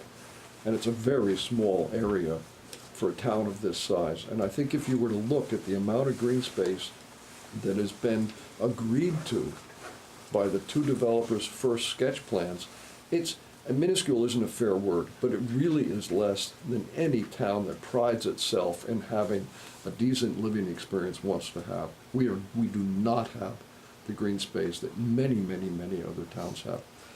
Prague doesn't satisfy it. We need community public space somewhere. Lot 1 isn't going to do it. That's just shrunk by a whole lot.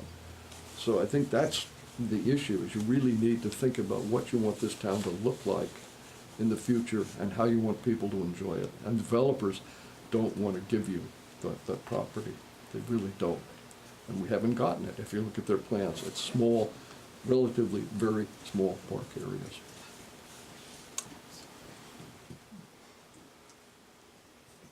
Yes, hi. Hey, thank you. I have a question. What is the town's obligation to defend the DRB decision in the environmental court? How do we do that? I mean, so that's a good question. It's been the town's policy, again, correct me if I'm wrong, it's been the town's policy that the select board defends our DRB. They're appointed by us, they're completely separate, we're outside of their decision-making process, but it would, again, I'll speak for myself, because I'd asked the select board, you know, how to proceed when we have to proceed, but it would be my opinion that to defend a board that's representing the town. In the same way we would defend the road crew or the police department or anybody else who's acting in the proper way. And so, does the town, do you guys have any sense of how much that would cost to defend that decision? I can tell you, it's court? cost us a lot already, and it would continue to have legal costs. What was the last year? We spent $20,000, but that's a mixture of things. Right. So our legal bills have gone up, no question about it. And I would expect there'll be some here, and if we were to move forward with this, there would be some costs associated with that too, and it's hard to determine Either how much way. that would be. Yeah. Either way, there's gonna be legal costs. That's how these battles tend to get fought. Does that seem okay? Yeah, we've asked our attorney, and he said there'll be costs, you know, either way, so. For this year, 25,000. Oh, for last year. For this last fiscal So 25,000 we budgeted. We doubled for- that from the Yeah. actual. But that was for there Other were other things too, yeah. cases, mostly it's DRB related. But there were some yeah. other legal matters that the town had to address that were covered under that 25,000.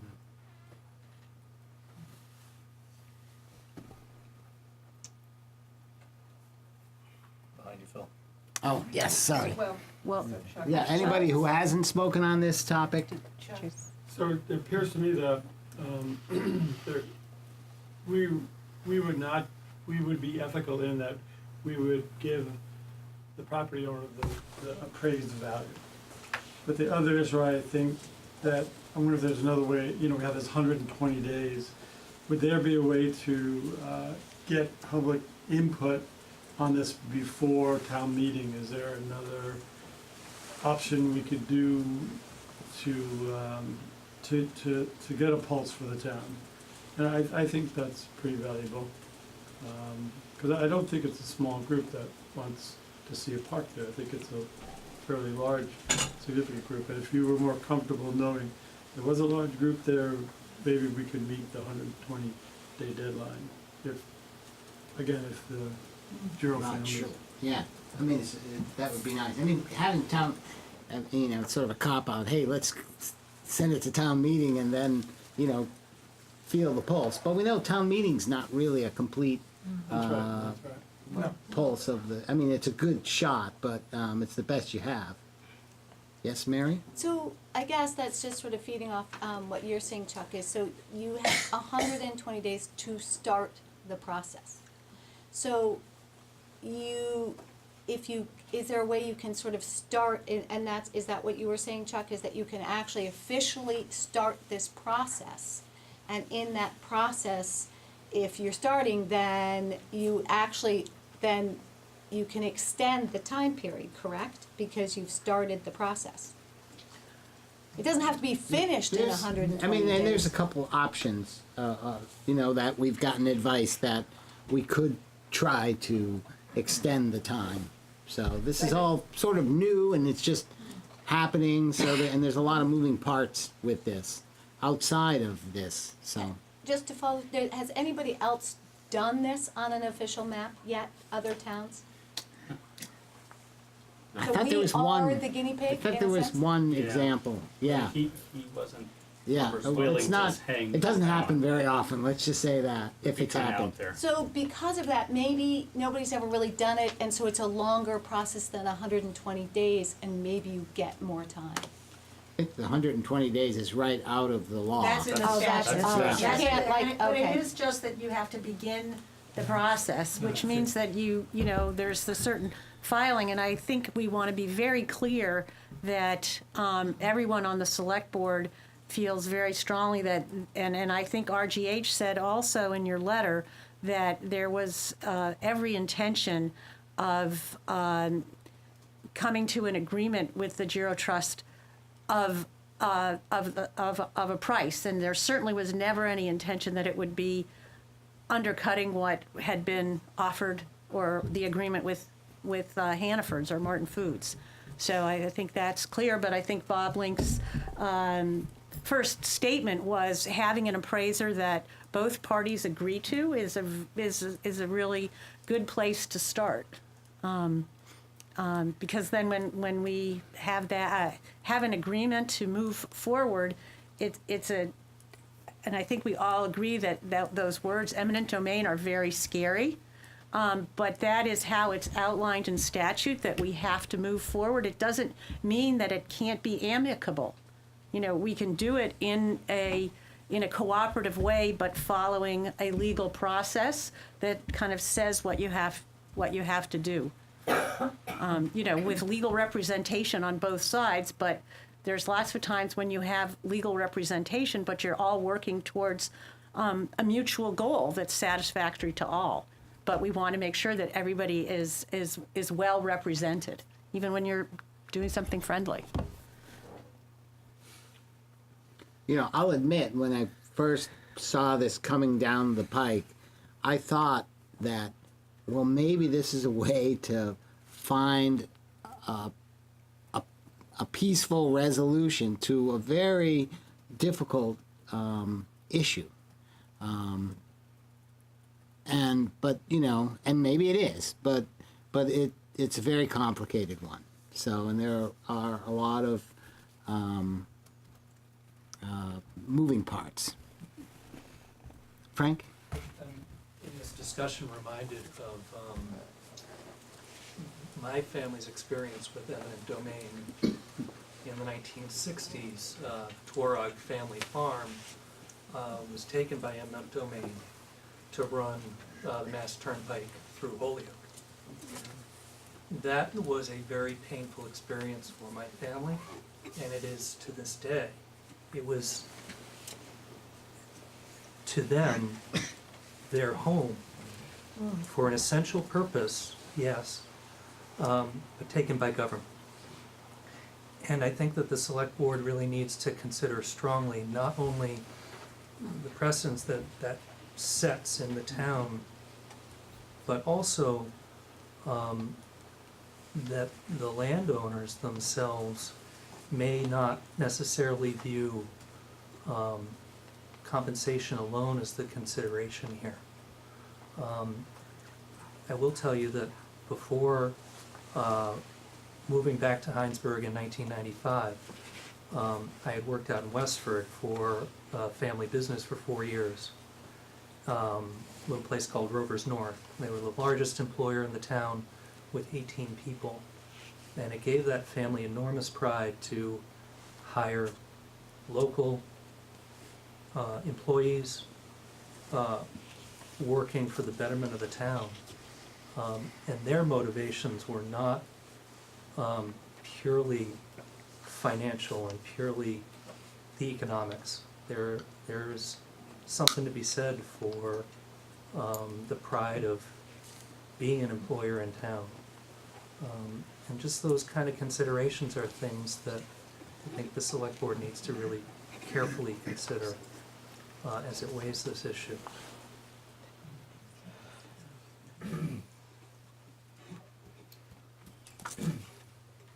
Okay, is there anyone else have anything they want to add? I better look behind me. Well, yes. Okay. Yeah. Mary Beth Bowman. Now, could it, if the Giroux Family Trust would, they wanted to sell to Hannaford, or, actually I was thinking it was probably David Whitenberg. If they were to tell us, okay, Hannaford was going to offer this much money, give us that, and we're set. I mean, could it be a simple process? I know it, and it probably has to go to the legal vehicle of eminent domain, but does it have to be so complicated? I mean, the land was going to be sold anyway.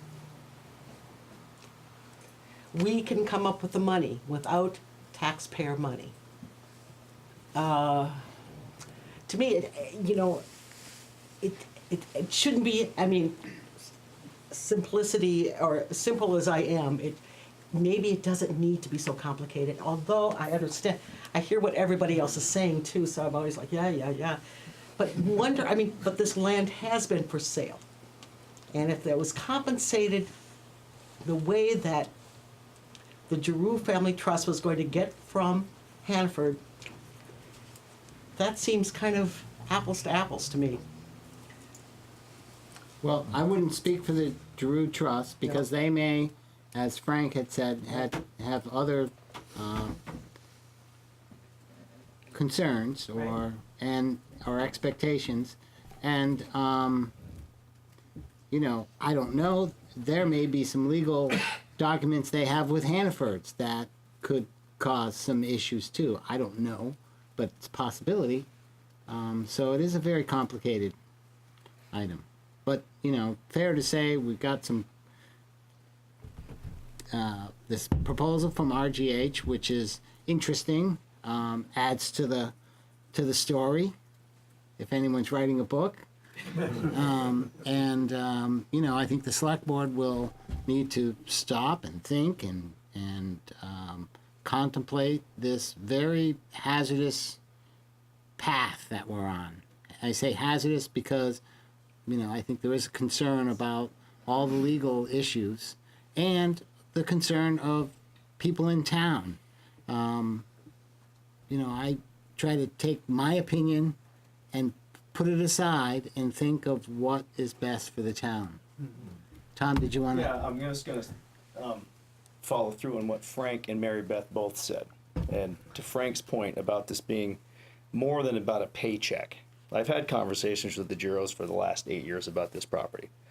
And it was their parents, Vic and Bernard, who created Commerce Park.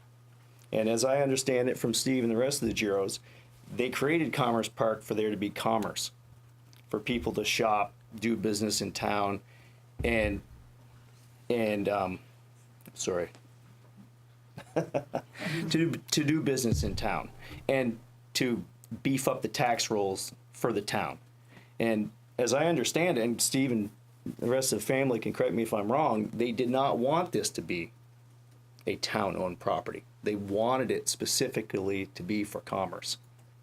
And I don't think that if we were to go this route, as much as we'd all want to, that really isn't keeping with what this parcel was created for.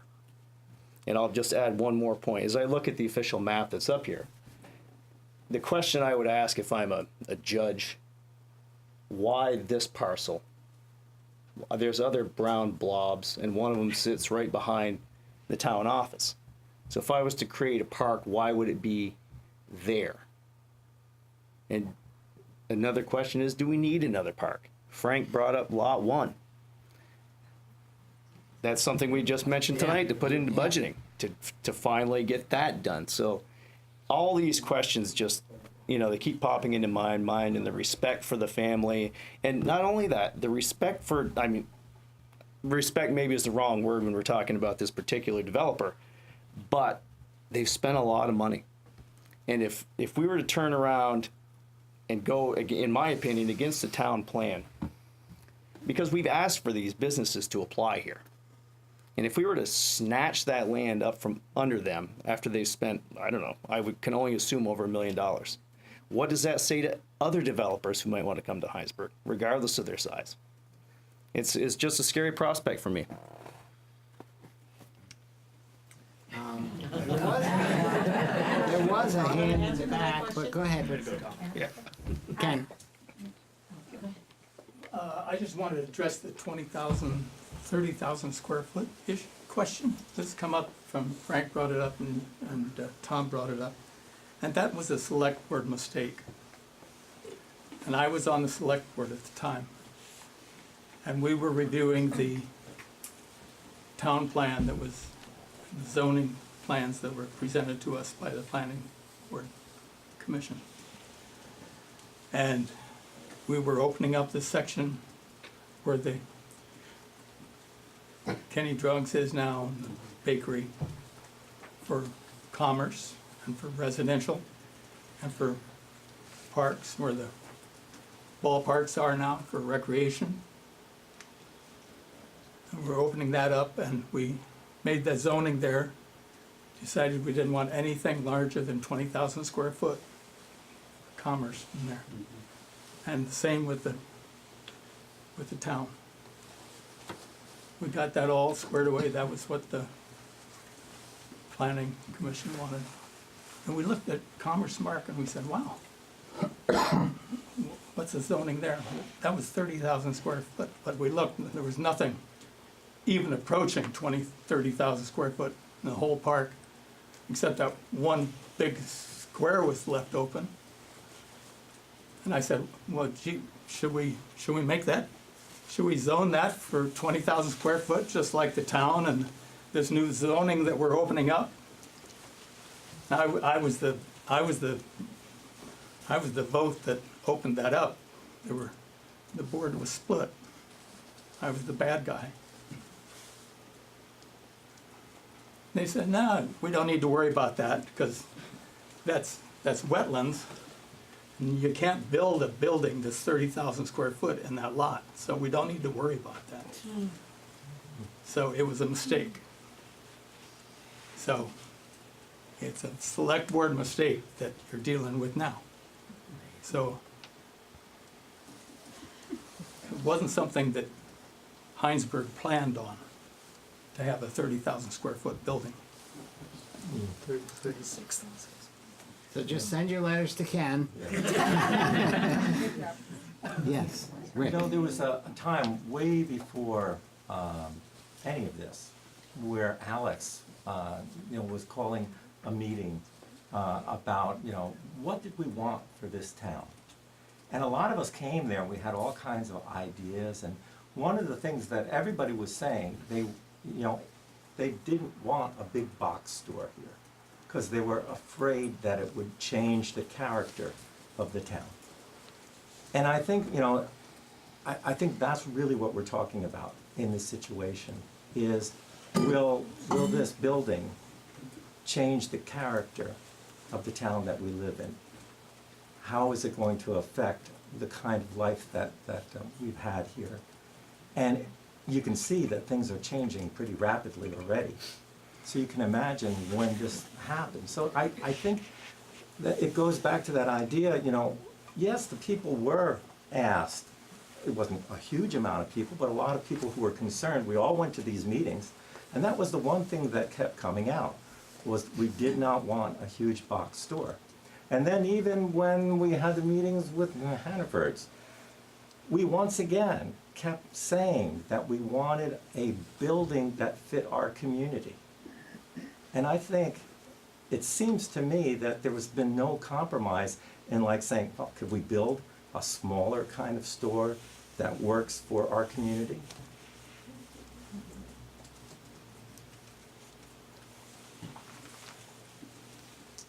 Rolf? Yeah, I think it's also worth saying that, the official map deserves a certain amount of respect. I think it's been approved by all the appropriate town bodies. I think inherent in the planning process of any community is trying to determine, okay, what we're gonna need in the future. And I think Lot 15 to some degree has been ascertained. It goes back 10 years ago to the Planning Commission and the Steering Committee, and subsequently the Select Board, to really determine that this was a valuable public resource potentially. And I think that's what we have governments for, to really think about the future and how we grow as a community, where our schools are gonna go, where our roads are gonna go. Where our parks are And gonna if go. we disregard that process, I really think we invalidate sort of the entire role of planning in any community. So I'm kind of tired of the official map being derided as a tool that somehow is not worthy.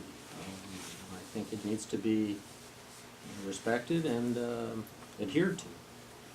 I also think that Hannaford's, to get specific about this, they had recourse. They picked this particular lot. If you all recall, the cheese plant was for sale at the time. There's 80,000 square feet of usable space in that building. That was certainly an option that if I were a developer, I would have considered. And so it was not the only recourse in this community. And they knew full well about the official map and the designation of this particular parcel. So I'm not here to feel sorry for them. All right. I don't have much of a voice here, but, State your name for me too. did Hanford You have to ever? speak your name. Oh, did he? Sorry. Minutes. Was there ever a point in Hannaford's application process where they tried to compromise and say, maybe we should be considering a 20,000 square foot store rather than the 30? Has there been any willingness on their part to try to accommodate what this community, many members of this community are trying to work around? That we don't have a big box store, that we have something smaller, if anything. What was that ever? Have they ever come through with a proposal to play down the size? No, and they were asked. They were asked. That wasn't- Okay. And we're not willing I mean, to. I think the size from their original proposal hasn't changed. Has not changed. Yeah. Site plan has not changed. And one of their architects that they brought to town told us that they had a 25,000 square foot model. Okay, yes. I think there are a lot of things, I'm Patty Whitney, a lot of things to consider in this, and it is a complicated issue. But I would hope, and this is addressing a comment you made, Tom, is that however much Hannaford's have invested in this, that is not a consideration that the board consider in terms of their decision. Because I think that all of the boards in this town that have been involved in this decision, all the people that have been involved with RGH, and lots of resources have come to play in terms of presenting this, deliberating it, putting lots of thoughtful and time and energy has gone into that. And the dollar amount that Hannaford has put into this should not play, in my mind, at all into your decision. Let me And I would just hope that was the clarify that case. what they've spent isn't really my concern. It's what future prospects might look at and say, wow, they spent that much and they still got turned away. And how much would that turn them off to wanting to make a proposal in Hinesburg. I would hope that they would see if they were turned away because they didn't meet criteria of the town map and all the DRB issues, and not because.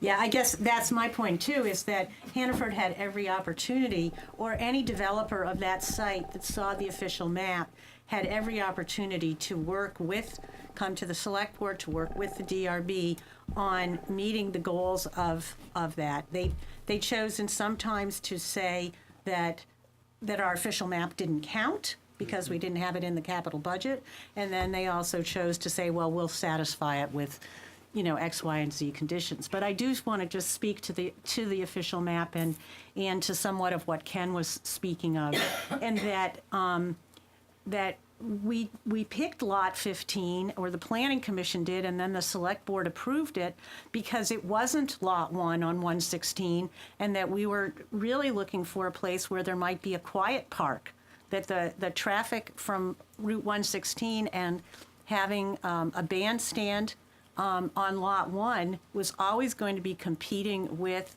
the traffic noise from 116, and that really we could think about Mechanicsville Road and its proximity to the Canal Walk as a larger park, and that the lot had not been developed.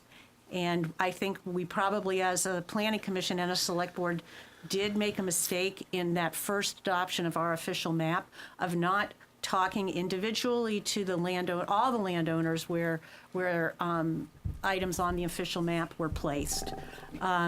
But once it was on the official map, we didn't hear any complaints from landowners that it was on, any of the landowners that it was on the official map.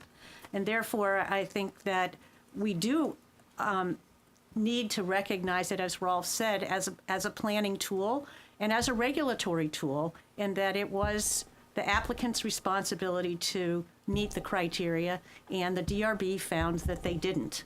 And now this is the opportunity that we have to move forward, that is laid out in statute on why we have an official map, and that's the decision that is before the select board, is do we act based on what there is in statute in the most respectful way that we can, that is a commercial lot, there is value to it, and that we move forward with legal opinion, legal advice, and in the spirit of trying to find a best solution for the town. And Okay. Yes, Stevie? This is a little woo-woo, but, You say your name, please. Stevie Yes. Spencer. I just would encourage you as you go forward and make a decision that you're not influenced by the cost of the legal fees but what is best for the land. We never, ever put the land first, or the earth first. And it's a little thing, little piece, but we gotta start somewhere. That's it. Thank you. Yes. Meg. I can't see. Meg, Oh. sorry, Meg Handler. I was gonna say something sort of similar. I would definitely like to see the select board go forward and try to acquire this piece of property. I think it's become abundantly clear that kids, families, people need contact with natural spaces. I think there's biological evidence that people need to come in contact with the natural world. It's becoming harder and harder to access that.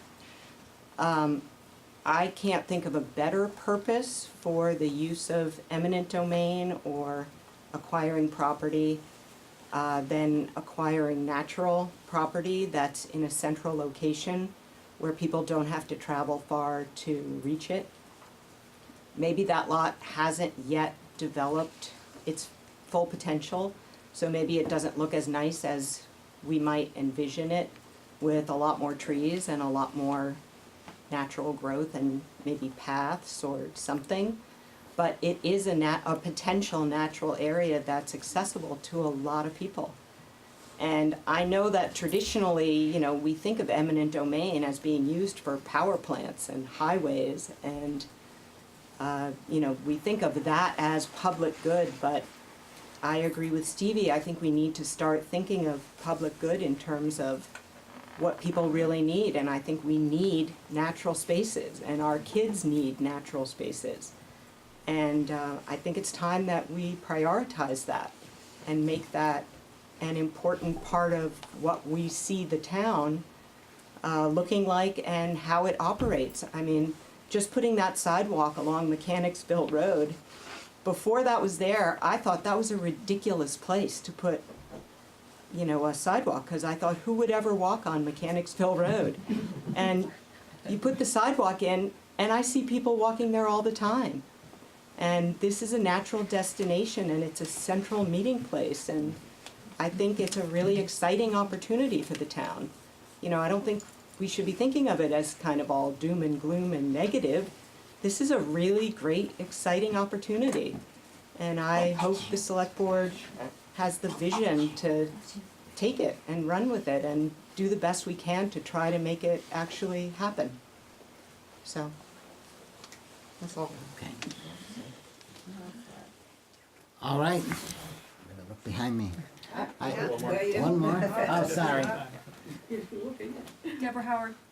I just want to say that I believe everyone in this town wants to do right by the Giroux and wants to find a path forward that helps heal the divisions that have been so painful for Hinesburg around this issue for so many reasons and for so many of us, that I really trust you guys to do that thoughtfully and well and legally and mitigate risk for the town in terms of legal exposure, in terms of cost. I think there's a path forward that ultimately could save the town a lot of money. And I just have to say one other thing, which is that as far as a message sent to developers, if the message is you won't work with the town, you won't scale your properties proportionately, you'll believe because you have deep pockets that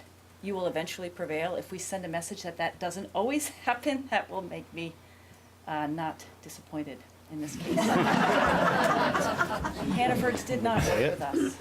And if another developer is willing to, I think we'll be very open to them as we always have been as a town. So, thank you. Okay. Okay, I got one more thing. Just, can I ask one question? Yes? I know that in the past, we were taken advantage of by a developer who built a building that was bigger than what he said he was gonna build, and he had to pay a penalty. Does that money go back then into our legal funds so that I think you know what I'm talking about, right? The building that was supposed to be smaller square footage when Peter was there, and then he built it as big as he wanted, and you guys fined him for it. Does that money go back into the legal coffer fund, or does it go into a general fund? Or? I think it's long gone. I don't think it was very much. But did it start out going back to the legal? No, it goes into. It goes into general, so. So I'm going to sort of close this off. I want to thank everyone for coming and being respectful. I think everyone listened, which I appreciate, to, you know, what everybody had to say. Yeah, and I think, you know, the select board, I'll speak for myself, heard some concerns, issues, perspectives that are good to hear and helpful. And I, you know, this isn't going to be a process. Don't come to the next meeting. We won't be making a decision at the next meeting, I don't believe. You can come to the budget or something like that. But please come to the budget. So I think we will look at this and take the necessary time to make a good decision. Certainly any one of us is available. If you want to talk to any one of us, you always can. But you know, this is it's not a simple issue, but it is an issue that we want to do right by the town. So. Is- Can we communicate via letter, I mean, what? I think where we've do we- gotten a where do we few go from already. here? What are you gonna set up and what specific action are you gonna take? So I think we continue to get legal advice on, which it isn't like we're trying to stay out of trouble. We want to stay out of trouble, and it's what can we do as a board? How could we move? We've got to make a decision. How do we move forward making this decision in the right way? There's additional information that continues to come in. And are you to gonna us. communicate that back to Yes. us, or is this a We'll- deliberative session, or how are you There gonna share probably will be some executive sessions, I imagine, as we get legal advice. But certainly, no decisions would be made in executive session. They'd be made outside. We'll try to make sure the process is open so you know where we stand. And all of our packets, pretty much 98% of it is open for the public to look at. So we'll try to be as open as we can on where we stand and what the next steps might be. Could we put something on Front Porch Forum if there are new developments? We used to be in the habit of doing that. We kind of fell out of doing that. We could, we could, certainly the select board agenda is available on the website, so. All the posted Yeah. places. And I could imagine as we get close, I would think, have another open meeting. They're all open, but one, we're looking for input. I just think it's imperative that because public meetings take warning periods, et cetera, if you guys are thinking that you want to hear officially from the town, or you want to vote or something, and you can't do it on town meeting day, you shouldn't squander this 120 days. Yeah. It should be fairly quickly, that if you're thinking, we really do want to do this, get it moving, so you don't, oh my God, the 120 days is up. Yeah, no, It's we very see that important. deadline. Yeah, I think that's one thing that we just kind of found out today. And we can look into, if we were to hold a special vote, what the timing on that is. And, some votes are, you have to have a 90-day warning period, others are, I don't know. Less, yeah. So if we were to have a townwide vote, I mean, if there is a 90 days and you've gone through this, you've got a week to work in. right. And I just please do said that. 90, I haven't looked it up, but, And we potentially can look that up right away. Potentially, we could ask for a motion that extends that deadline too, so that's another possibility, so Who grants the extension? that would be some judge, yeah. Regarding Okay. the timeframe on a special town meeting vote, we had an experience when I worked for the Vermont Land Trust where the town of Newbury voted very affirmatively to buy land for a town forest. The next day, there was a petition, so this was late September of a couple of years ago. Next day, there was a petition for a revote. They scheduled that for the end of November. So they had enough time at that point to, I think it was 60 days, to have another vote. I don't know how that plays out for this kind of a thing, but if it's a land purchase and the town has to vote on it, that's what they needed. What was the total amount of time they needed? Well, they voted affirmatively on September 26th, and I think November 27th, they had the second vote, which was also positive. Yeah. So I don't know exactly when they noticed it after, but I know the petition arrived the day after the town meeting. All right, I think that's I good. just want to ask 15 people, 20 to take chairs upstairs that we all brought down for the crowd. Excellent idea. I know most of you are out this way, but we need to get them back up for the voting. Thank you, yeah, for voting, right. Thank you again. Dee Dee gets the guest of the night award. Yeah, thank you very much, Dee Dee. Make sure I put in the right place. Yeah. Why? Oh, I know where, I know where to put it. Oh, yeah. That's why I'm on it. Thank you. Well, let's see, your budget. Thank you, Missy, we really appreciate it. Thank you.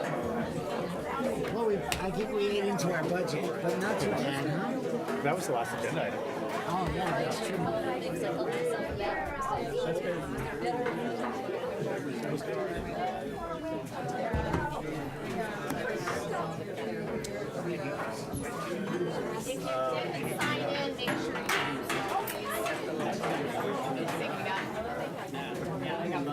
Now we know why Val wasn't here. It wasn't because she's on vacation. Yeah.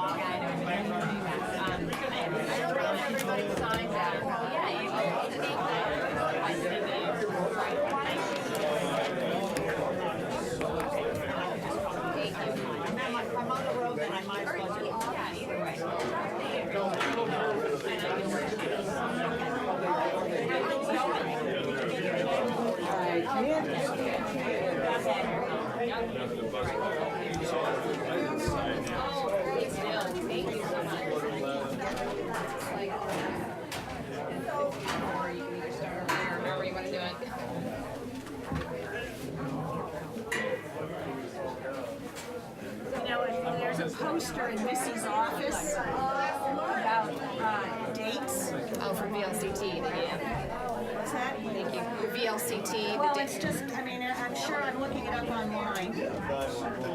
What? How many days you need to warn for, I mean, what is it? A special election? Yeah, I mean, it's probably the same amount of warning that we need for town meeting. So we sign that warrant at the end of January. So I thought it's So like, it's February, I think it's 45 days. there's a range too, right? It can't be longer than, Right, shorter right, than. so I think it's, Probably, well, February's only 28 days, and we usually sign it the last week of January. so maybe it's only 30 days. Maybe it's between 30 and Hang on, 45. I'm going to the Secretary of State's.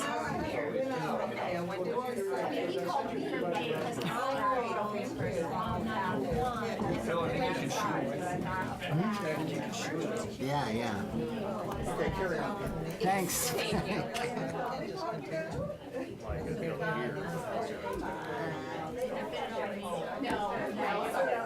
You're right, that is the last day. That's it. Yeah. We could talk about how it went, I guess, I don't know. Okay, the legislative body of a municipality shall warn a meeting by posting a warning and notice in at least 2 public places, not less than 30 nor more than 40 days before the meeting. So we have between 30 and 40 days. A meeting or a vote? Warning and notice. Yeah. Yes, yeah. Warning and notice.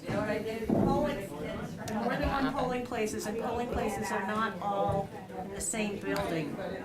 In addition, the warning shall be published in a newspaper of general circulation in the municipality.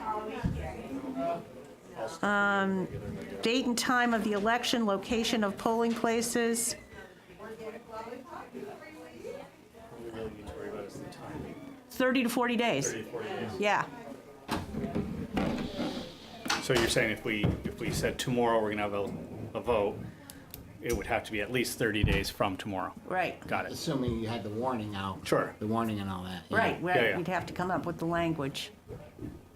So we're well within the one, whatever, Yeah. we are at one. Well, the next meeting, which is 2 weeks away, we'll have an executive session Yep. with Mr. Rue.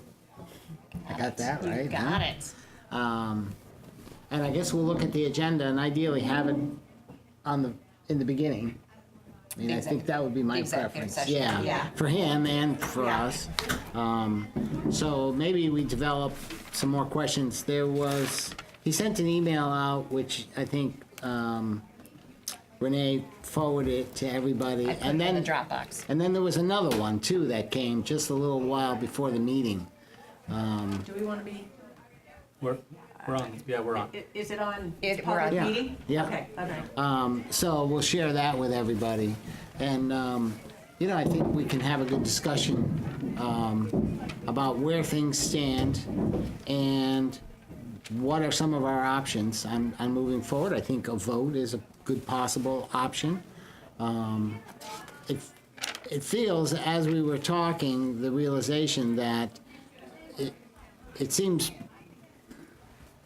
I don't know if it's absolutely required that we make a decision, but it seems like we should make a decision as a board, and one way or the other. I mean, I think if we sit on our hands, we've made a decision, but it seems like that's a cop-out. So, feels like, we'd want to get to a spot where we understand as much as we can and make a decision, and maybe a vote.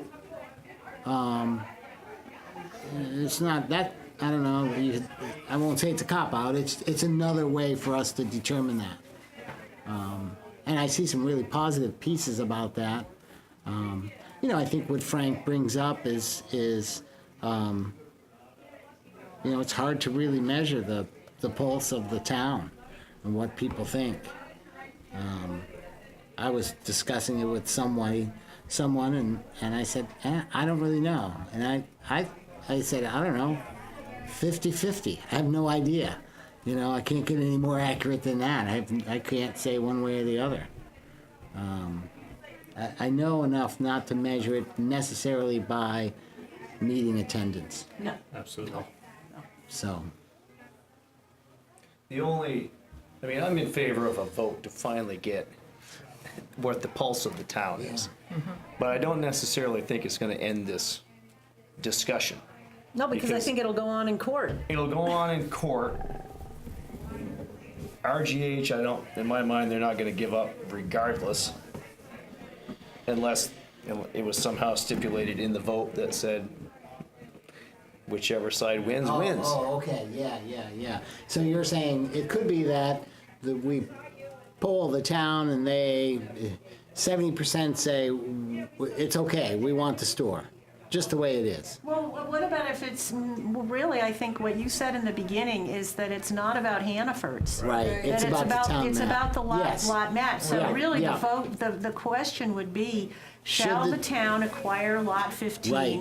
Not using taxpayer dollars? Right, that's You know? potential. That's a potential question on there. That Right. would be the way that I think Yeah, you would want to do you're it. right. And people And- would and- see it as a referendum on Yeah. Hannaford's, but I don't think that, Yeah. because that's always the question that people have is what is it going to cost us? Yeah. And And- Right. even if people want Hannaford's, right now it's in the court, it doesn't fit in with our official map. Well, So, but it's. this That's is- what we're kind but of- Yeah, that's what we're talking about. Whether we would. Well, to me, it's a non-issue whether people want Hannaford's or don't want Hannaford's. The issue is, this is our official map, we need to follow it, we need to respect what the DRB has decided, and how are we gonna move forward? Yeah. Well, I mean, I think, but, it's not a slam dunk because the DRB said no. Then there's one more step, and it comes to the select board to decide to do it or not to do it. So Right, what it's you're our saying is, decision. yeah, I hear you saying is, well, I'm going to decide to do it because that's what the DRB has determined. And I don't know, like you, Phil, I'm not a lawyer, but I don't know if Hannaford, or the applicant, we should say, Yeah. has the opportunity to correct their plan. I don't know the answer to that. So there's, This may not, it's possible it doesn't go anywhere. right? Right, yeah. Right, and I think that's the issue is that the DRB made their decision to deny them on the official map, but then it comes to the select board, and then the decision that we have is whether we want to act on that or not. It's not like we have to follow the DRB's decision. It's whether we act on taking, because we're then become another quasi-judicial body in that sense. We aren't obligated to We can disagree, yeah. is what you're saying, if we wanted to, and just go the other direction. Because we have to weigh all of the considerations of what eminent domain means. And the DRB doesn't, they're just Right. looking at the map and Right, their but supporting world. the DRB doesn't necessarily, in my mind, mean that we move forward with eminent domain. It just means that we support their decision that That's a the factor, Hannaford's absolutely. plan That's is a not factor. following That's a factor. the official map. I think, having RGH say, we're gonna come up with the funds, I didn't hear enough funds, but maybe, assuming they do, that just kind of messes up the reason it comes to the select board, because typically they gotta come up with the money. And so it's like, all right, so it's on the town map, so town, put up or shut up, you know? Well, that's true with almost, even when land is donated. The select board Yes, we can still have to choose do that. to That's right. accept a donation or not. And one of Right. the things that we consider when we accept a donation is whether we can be responsible for its maintenance. Right. And for whether it's a liability or Right. whether it's an asset. Yeah. And I'm thinking when they wrote this legislation, they, you know, I could see them Yeah. saying the DRB rejected it because it doesn't meet the town map. So, all right, select board, put up or shut up. You know, if you guys want it to meet the town map, then do what you need. It's up to you to make it happen. In this case, we have maybe a But I think- fallback. yeah, it'd be, I don't think they thought, oh, somebody will come up and give the money, you know, when they wrote the legislation. Maybe they did, but Yeah. that just adds more complexity. It makes it easier And to say aside from yes. taking them at their word, how does this legally work with if we go forward with whatever decision we make? Say we go forward with doing this, we'll donate the money, but what if that doesn't happen? Well, I think the way you the way you wrote the question on the ballot says, you know, should the select board do it without, you know, any taxpayer money? There's our answer. Yeah. If we don't get it, there's Right. the answer. But, you know, there would have to be, Yeah. if you were to go down that road, Yeah. you'd have to say, here's the time limit, we have to do this. Yeah, I mean, we can look at, Burlington has just had so many votes recently about all the big, Burlington Square Mall development. They had a bunch of votes, so, not that it's not the same, but how you can write Mechanisms for making sure that everybody's so doing what they're understand that said they're going to do. what you're voting on, the consequences of what you're voting on, so that if you vote no, it means, I don't know. I think we can figure out how to word it, Yeah. because we're probably, I don't know, pretty much in agreement that we're not putting taxpayer dollars to it, right? I think it Yeah. would be a hard row. I think it would be hard for me to say yes. I mean, you could add that to the. You could have a second vote. You could have Should a the second town vote. put Right. money towards it? I mean, we Right. could have two items. You could. One is, should the town acquire it You know. with no tax dollars? And then, should the town put X dollars towards acquisition? Me personally, I mean, if you said, all right, if you want to go down the road and say, we'll acquire the land and for free, but then the town is committed to doing something with it. Well, Yeah. I think that's the whole idea of doing something with it is sometimes it's okay for things to sit Yeah. and Yeah. I disagree because I've studied the official map language when I was on the planning commission. Mm-hmm. And it's different. You are supposed to have a use in mind or in Okay. planning for Yeah. that parcel. Yeah, okay. And that's why we rejected it the first time. That's a good point. This is the second time this has rolled around. And in my opinion, nothing has really changed other than that they had to go back through the process again. But, I think things have changed in that we don't have a farmer's market. Yeah. And- Well, and I they mean, rejected it for some But reasons. I think, the other thing, I didn't say this before, but one of the reasons that we're not getting affordable housing is that in other towns, they have brought a piece of land forward where you could put some affordable housing. And so I think the idea that we could include housing, but then that means a zoning change, because it's housing is allowed in Commerce Yeah. Park, but it's subsidiary to commercial use. Yeah. So, potentially, yeah. I mean, we've got a couple of options out there, right? I mean, you could say, I mean, it would be good to go forward, if we were to go forward with this and say, all right, we're gonna consider purchasing the property.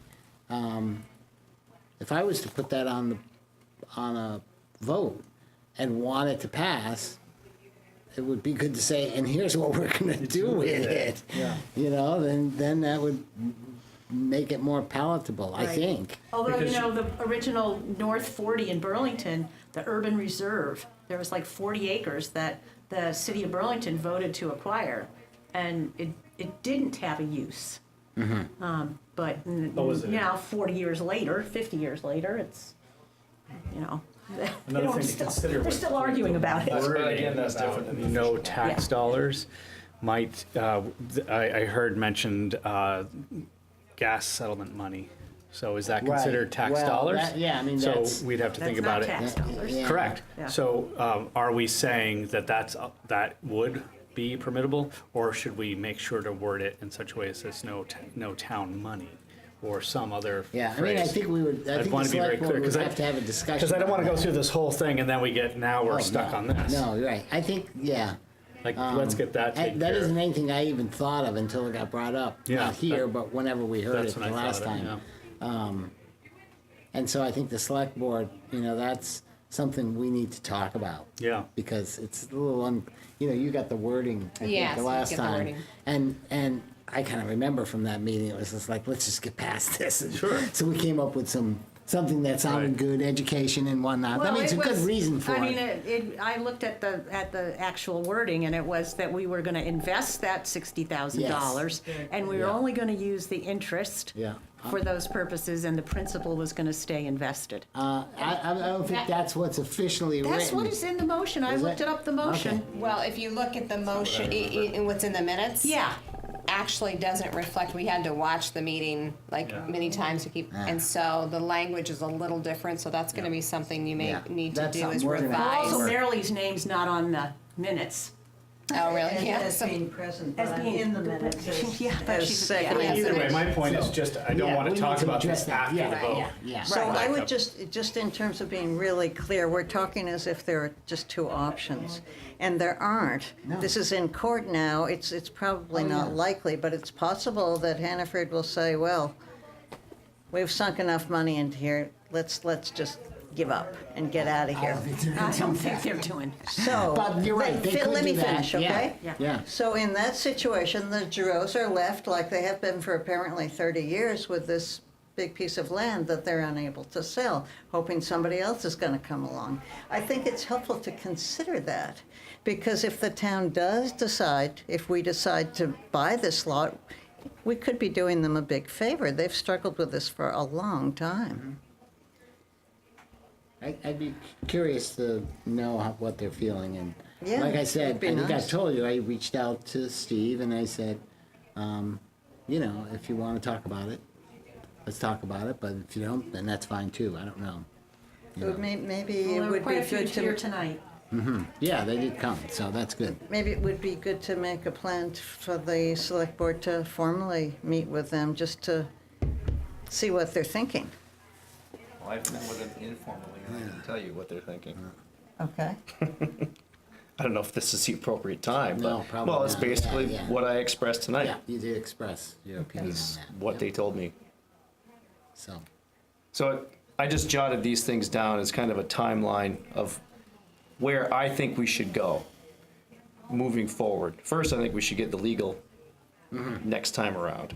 And then kind of the board have an understanding of exactly what we're diving into if we plan to pursue this. Right. Get the Giro's opinion around the same time. Understand the official map and exactly what it is that we're looking at. And what can go in certain places and why this particular spot is so important. And then get the community pulse too. Because I think we hear the loud side a lot, we don't hear the quiet side, except for when we're around town. Yeah, the one-on-one. Right. and I think that this is a big enough issue. I don't think it's skirting our responsibility. I think it's a fair thing to do right now, that's how I'm feeling, to get the pulse of the town. Sure. And at what point would we get the land appraised? Because I think that's pretty important in terms of what the cost might be. I don't know, I mean, I think we gotta, I think next time we'll meet with Mr. Rue and find out where the process is now with all the court filings and things.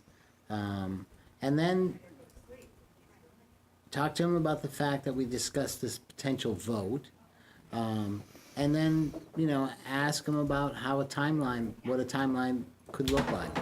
And in that timeline would be, when would we consider appraisals? Could we approach the GRUs in this process? Those kind of questions. So, because of the timing of this, and we have another focus that we really need to be giving attention to, the next meeting, do you want, I know, what could that mean? Maybe it's because I have it right there. Do we want to have the executive session? I know we're going to do it at the front end. Do we want to have it earlier? And, I mean, I just want to make sure if we're going to have other agenda items or this topic perhaps coming in part of the regular meeting or something, I want to make sure that we can focus plenty of time. Whatever that agenda item, time length would be, double it, because Yeah. that's what we'll use. I mean, I'm willing to come in early. Yeah. I'll come in at 6. Yeah.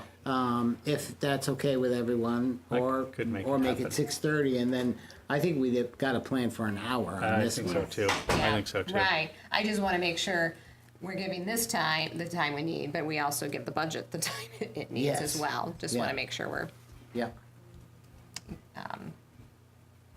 timing wise. Well, we can wait for Tom, but with 6 So o'clock. I'm gonna be in California Oh, that's next time, but Ken said it's better just to do it with a cell phone, and Yeah. the acoustics are better here. That's what Well, an happened last time. executive session, that's all you'd have is a cell phone anyways. That's right, that's right. So anytime, I think it'll work okay.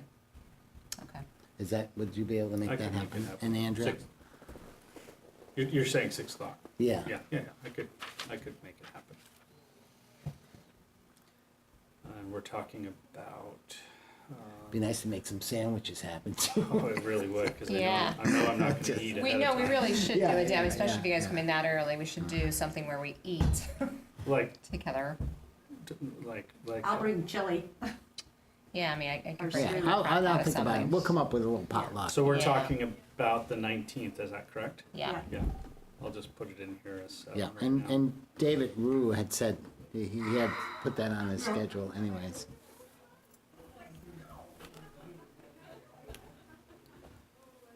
And not meeting on the 12th, next week, a week from today. Right. Right. Don't forget to tell Tom when he gets back. Yeah.